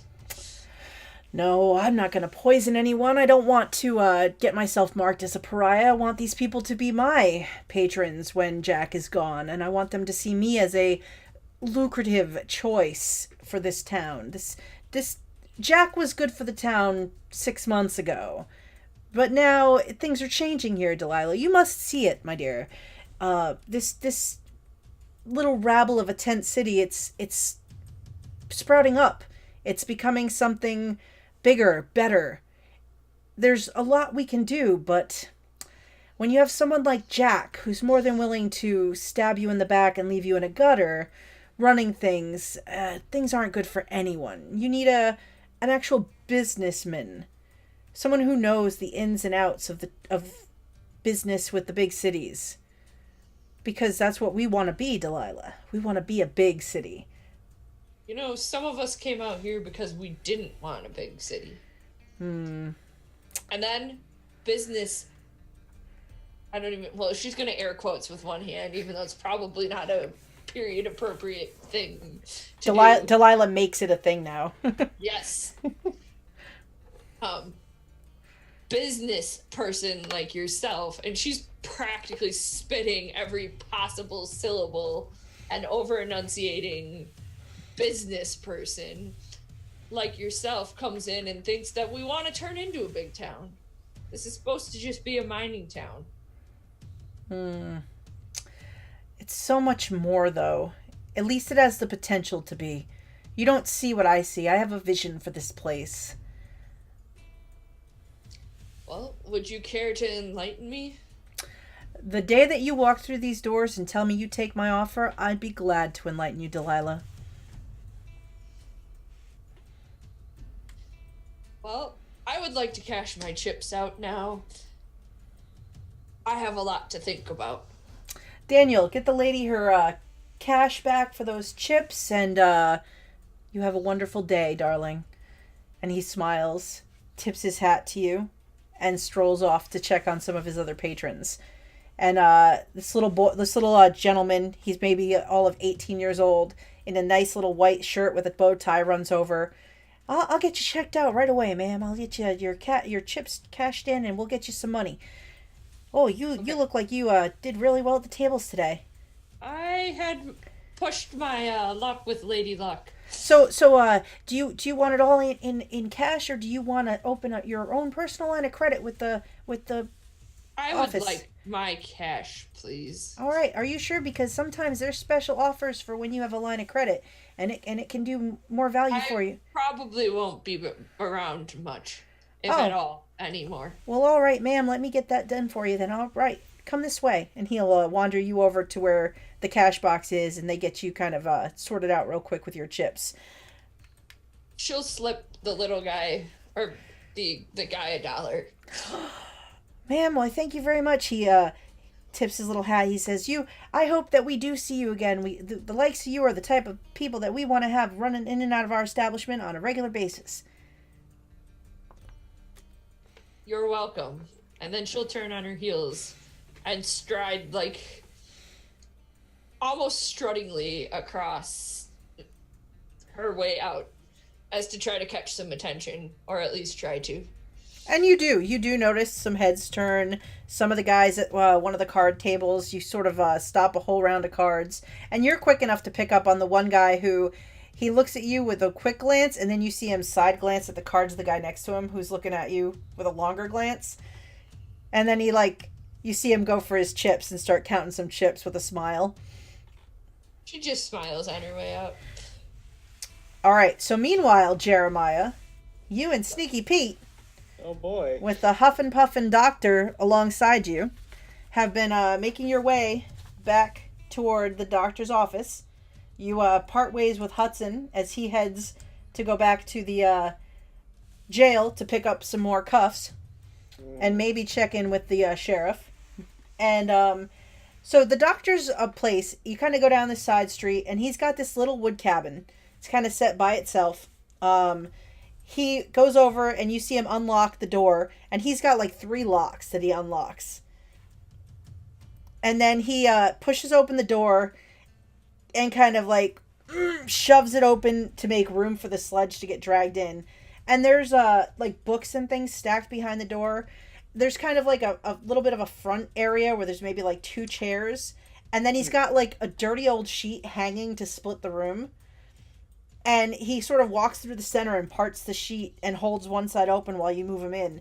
And in the back is like, there's like 2 beds kind of tucked in there. There's, the sheets are mostly clean. There's an almost full like human skeleton kind of like hanging. It looks like he's been putting one together, but he's missing pieces. So you're not sure where he got this from. Been missing a leg. Yeah, it's missing a leg. And no.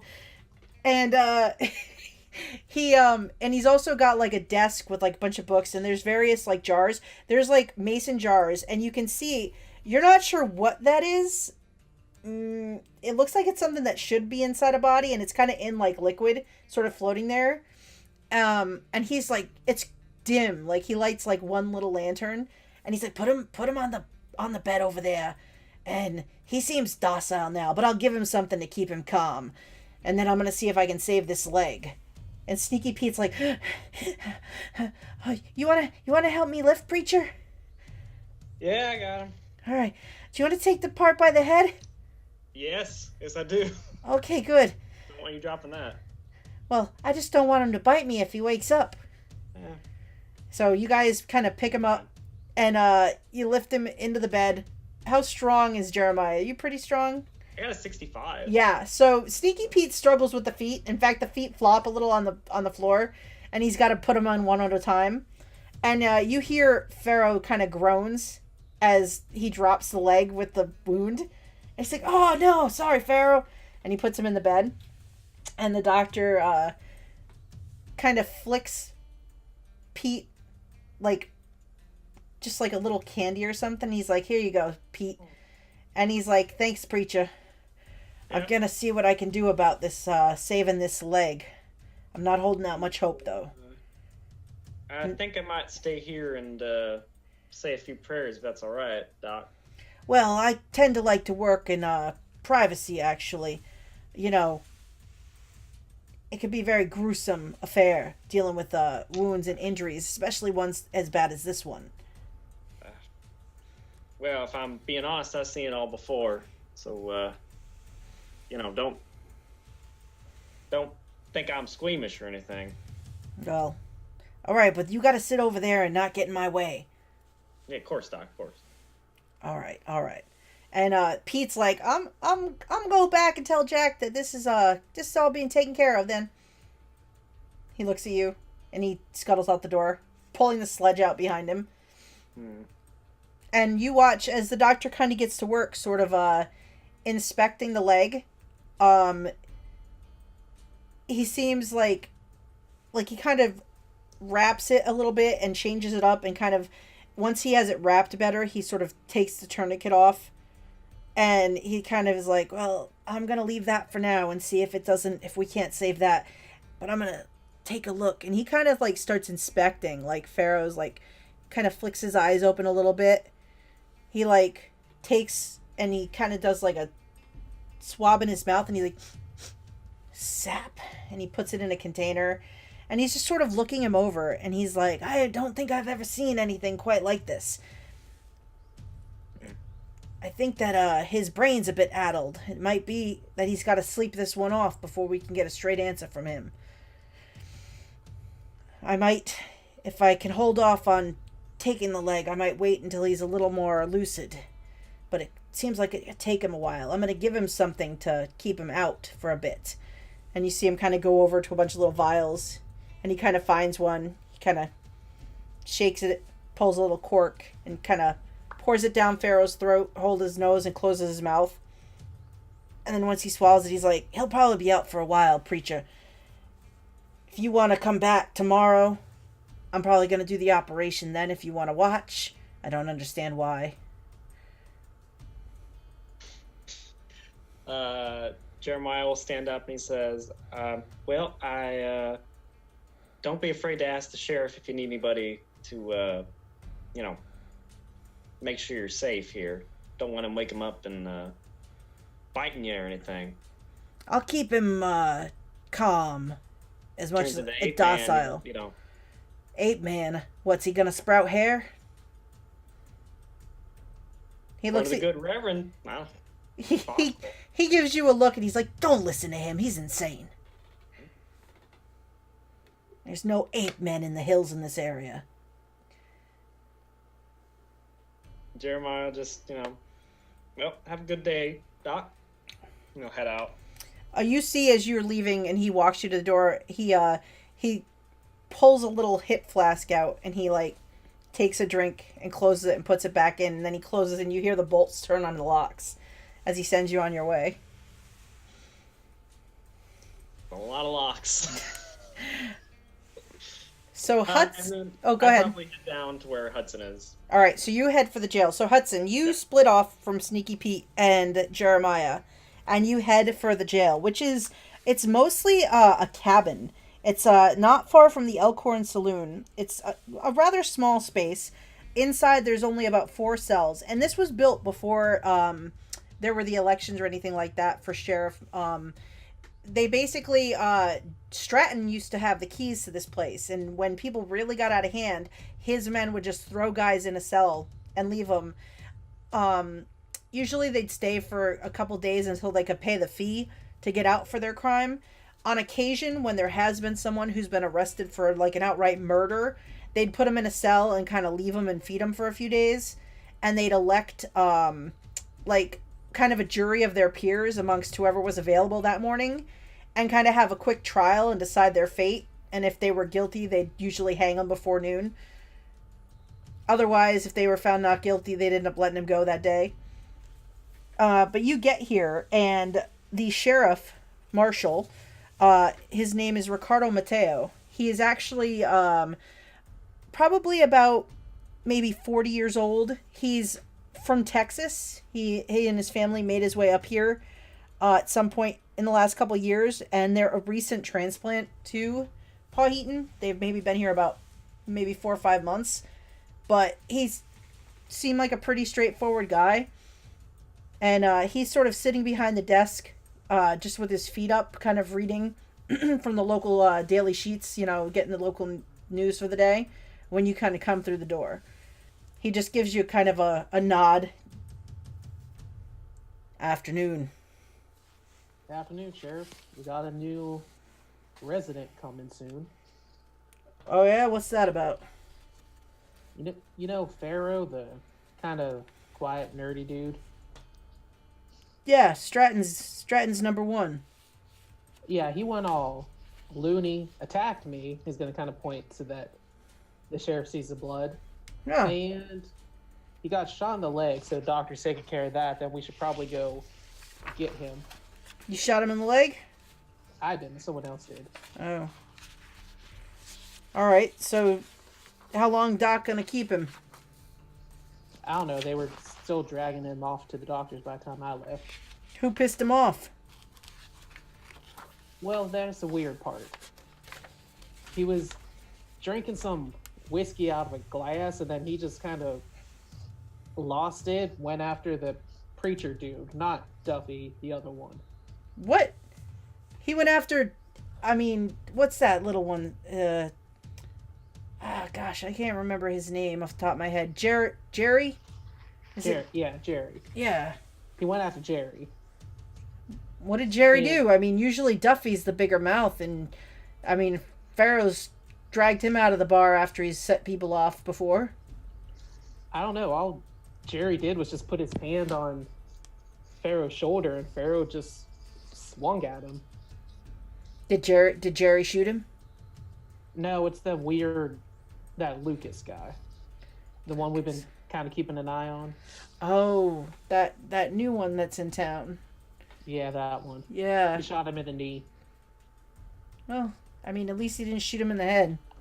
That is true. That's quite a mess to clean up. Though usually Stratton just sends the body down to the local pig farmer. Yeah, well, he was still alive, so. That's fair. So why did he attack Jerry? Well, that's why we're gonna go find that Jed fella and figure it out. Fincher? That's the one. What does Fincher have to do with Pharaoh punching Jerry? Fincher started to pour a drink for Pharaoh. Pharaoh drank it, went all cuckoo, swung at Jerry, and then there was some weird sap crap in I don't know. Something in the drink set him off. And at some point, I looked around the room and Jed wasn't there no more. Well, then he definitely needs to come back and answer to what happened. And that's what we're going to do. Just had to come get some more cuffs to handle that. Who are you taking with you? Jerry, Lucas, and that Delilah girl wants to come along. Oh, well, Jed's sweet on her, so it might keep him calm if he is having some kind of issue. Yeah, well, just in case he isn't, and Hudson's going to go over and take like 2 pairs of handcuffs and also grab his rifle and put it over his back. So he's like fully loaded, stocked, ready to go. So you heading out this afternoon? Well, I was planning. I just got to go grab my horse and we can head out. All right, so you probably won't see it till tomorrow at some time. You planning on being out overnight? Probably. All right, because his claim's a little ways up. Maybe, what, I think that one's about 10 miles up. Sounds about right. All right, well, you need anything from me? Now I'll just probably head on down to the docks at some point, see what's going on. I'll see if I have to take him in. Probably Yeah. if they got to take a leg off, though, it'll be a few days. Yeah. Maybe Maybe he when won't you make take it, him and then in. we won't have to have him in the cell at all. Yeah. Maybe when you take him in, rough him up a little bit for me. Get him back for the... You're getting a bit of a Yeah. fat lip over here, Hudson. Yeah. All right, well, I'll hold down the fort here until you get back. Things Well, have I mean, been... you're the sheriff, so that's kind of your job. Well, it's always nice to have you around. You're more an intimidating figure than I am.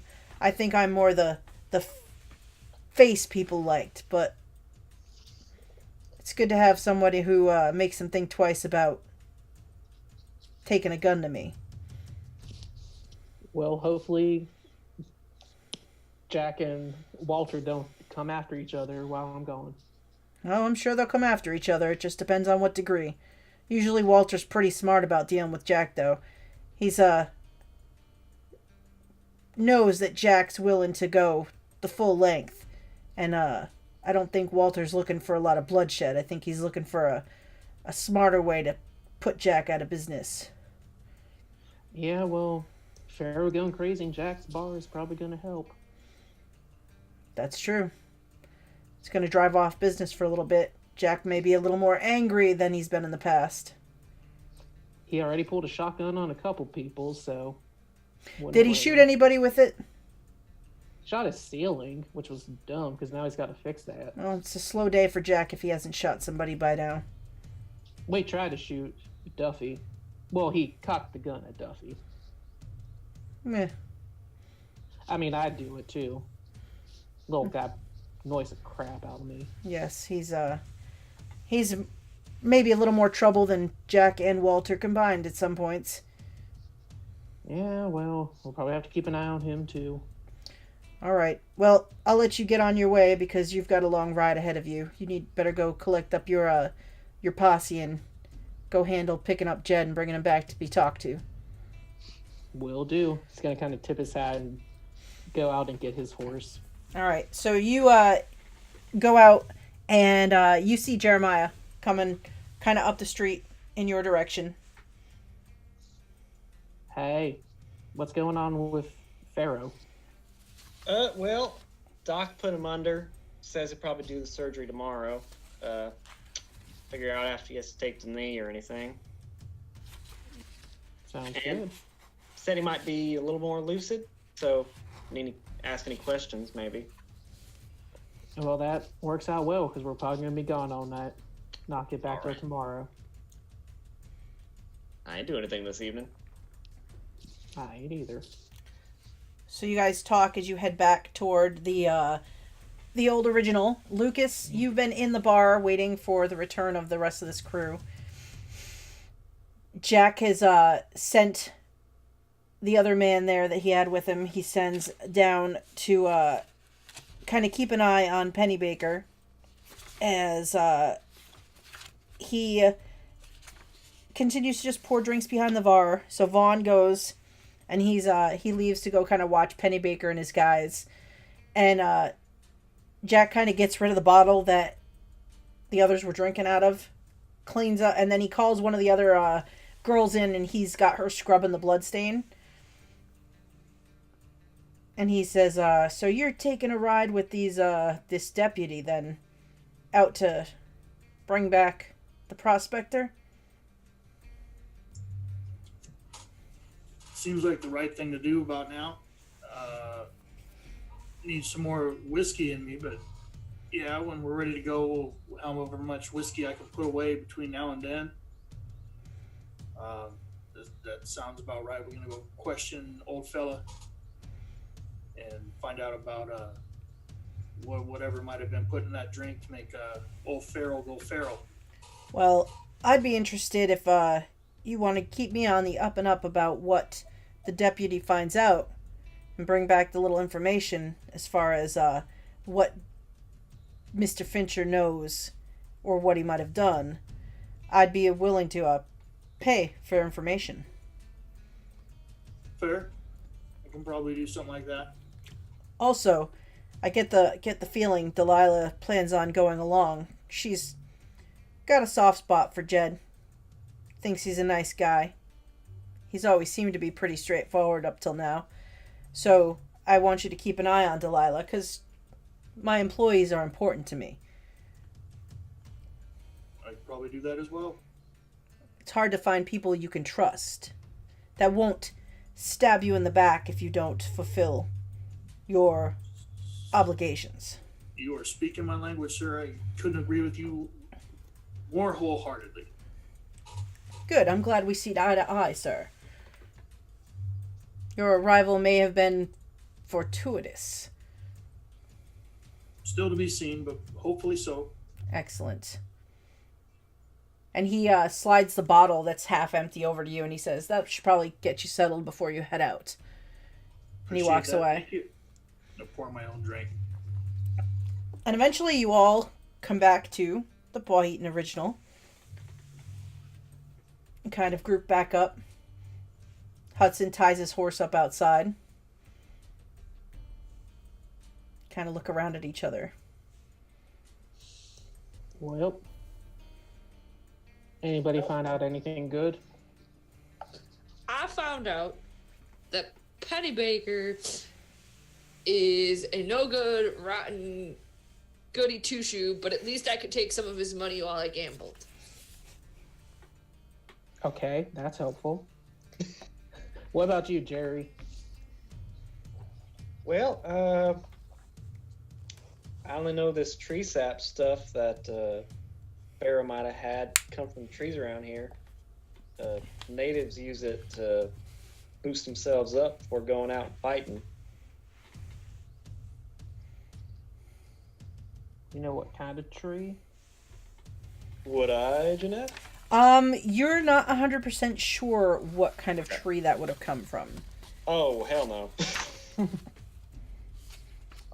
Also, I'm a man of God, not a man of, that stuff. plants. Man. I ain't no plant man. I ain't no ape man either. Good. That is good. Well, did you find anything else out? Not really. I just went to get some supplies and let the sheriff know what happened. Hey, Jack, can I borrow a horse? Jack looks over and he says, "Sure, darling. I'll make sure that you're set up with a horse. I'm gonna just walk over to the livery and they'll tell them I sent you over and they will set you up with a good, sturdy horse to take you." And he looks at Lucas. He's like, "Do you need a horse as well, friend, or are you already taken care of?" No, I got my horse taken care of. Excellent. He side looks at the preacher. I ain't never ridden a horse before. We can Never? get you a mule, son. I'll take it. That's like a big horse, right? Sure, it's a big horse. He says, "It's always good to have a man of God who owes you a thing." He's like, "I'll pay for your horse, son."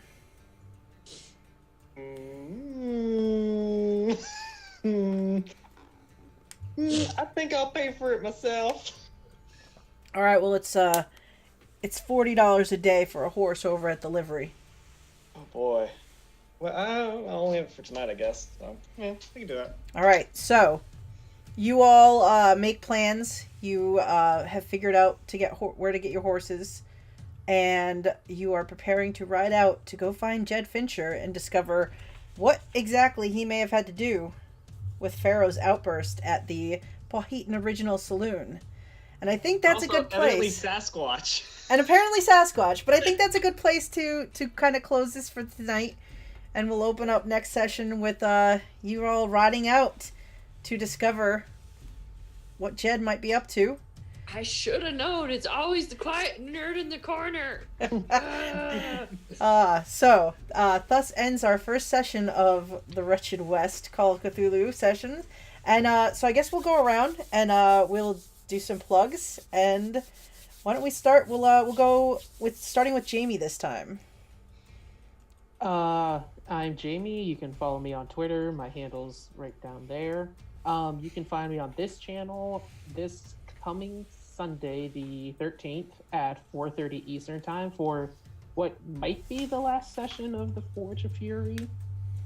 If we don't all die or kill each other first or just do whatever. So, yeah, it'll be a good time coming at the end, but you can also catch up with it on YouTube. And how'd you like this session?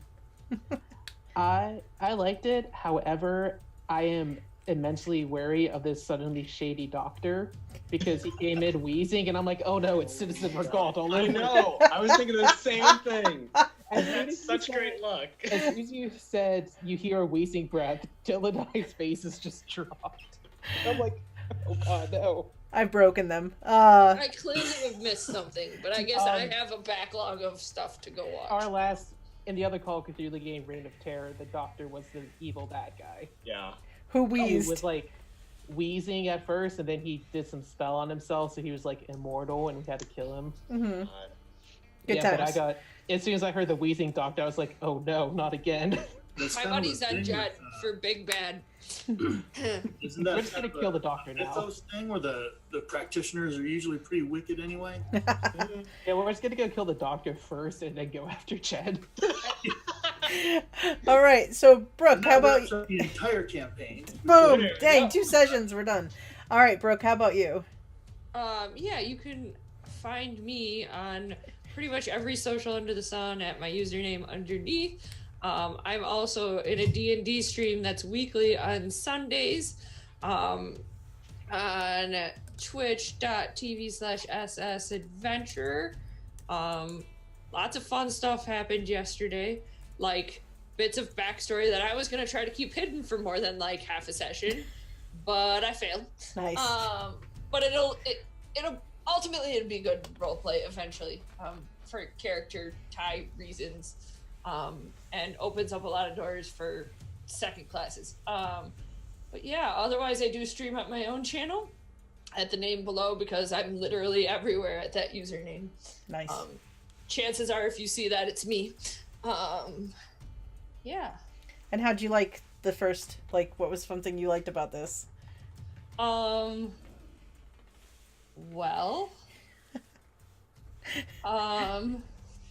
this is the first time I've ever played Call of Cthulhu. And I'm really kind of excited to see where it goes because we have 8 men and crazy nerds in the corner. They're always fun. And how about Dylan? Oh, howdy there. Yeah. That voice. So you can find me at KKRP2 on Twitter. I do art and talk about D&D a whole lot. Thursdays at 1 p.m. Eastern Time on the Greyhawk channel here on Twitch. We're playing Secrets of Castle Greyhawk, where we explore D&D's original Mega Dungeon, which is really fun. We're going to finish up level 4, go to the Pit of Chaos, as you do. And then Saturday at 3 p.m. Eastern Time on Power Score RPG here on Twitch, me and Jeanette are in Waterdeep Dragon Heist, where shit's going down, as you do. A dude said he liked my booty last time, so, whatever. Nice. We'll see where that goes, I guess. And is there anything that you enjoyed about tonight's session? I mean, Sasquatch. And also the creepy ghost. That's pretty cool so far. Yeah. Cool. It's cool until we meet him in the woods. Oh, no, that's going to be awesome. He's going to kill us, but it'll be awesome. And Kelt, how about you? So yeah, I'm first time call as I am with most systems. I'm kind of an RPG newbie, but yeah, the first game of Call of Cthulhu, I like that it's already creepy right out the gate. Super cool. You can find me on most of the social medias as the Celts. On Twitch, I go by a completely different handle. I'm Diegeist on Twitch. But yeah, everywhere else I'm the Celts. I will be playing in a new Vampire the Masquerade campaign that starts tomorrow on Soul Bear RPG here at Twitch. Ooh. It's kind of like it's an overarching. It's 3 different storytellers telling the story from the Camarilla point of view, the Anarch point of view, and then the Sabbat point of view. It's all V5 Vampire. That's awesome. That is awesome. That starts tomorrow at 8:30 for the Anarch campaign. The Sabbat campaign already started, but I think you can find that game on YouTube as well. Okay. It's going to be told across Soul Bear RPG and then Welcome to the Party RPG. Both of them are here on Twitch. Nice. But yeah, played with Jeanette a while back on a fake game, and she was gracious enough to ask me to play here, so here I am. Yay. Had a blast. What What did did shoot someone in the knee? Was that your favorite thing tonight? That was my favorite thing tonight. Actually, no, I take that back. The shooting of the knee was kind of a give-in, but being able to draw my second pistol on the bartender, I think that was my favorite part of the night. I've been waiting to do something like that for a long time. Nice. I'm a Dark Tower fan, so. Awesome. All right. Done. So, and I'm Jeanette. You can find me at JEBreak79 on Twitter, and I do run another campaign every other Sunday, D&D. So Forge of Fury is probably wrapping up, and then I'll come up with what I want to do next, and we'll start a new adventure with some new players and stuff like that. And Saturdays at 3, Dylan and I play Dragon Heist. We're awesome. It's good times. But otherwise, this was great, you guys. It was so much fun. I'm glad you guys are adventuring with me. I love Cthulhu. I'm still learning a lot about it too, but I think it's a lot of fun.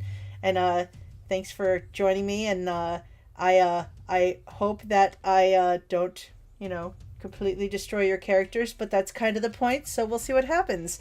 I mean, insanity, death, it's all, that thing in Cthulhu. But otherwise, we'll be back for the second session of this game in 2 weeks on 7 p.m. Eastern Time. So thank you everybody who watched, and we will see you all later. Bye. Take care. and I'm gonna click See this. you guys. Thank I'm gonna you. click this button over here and see if it turns off.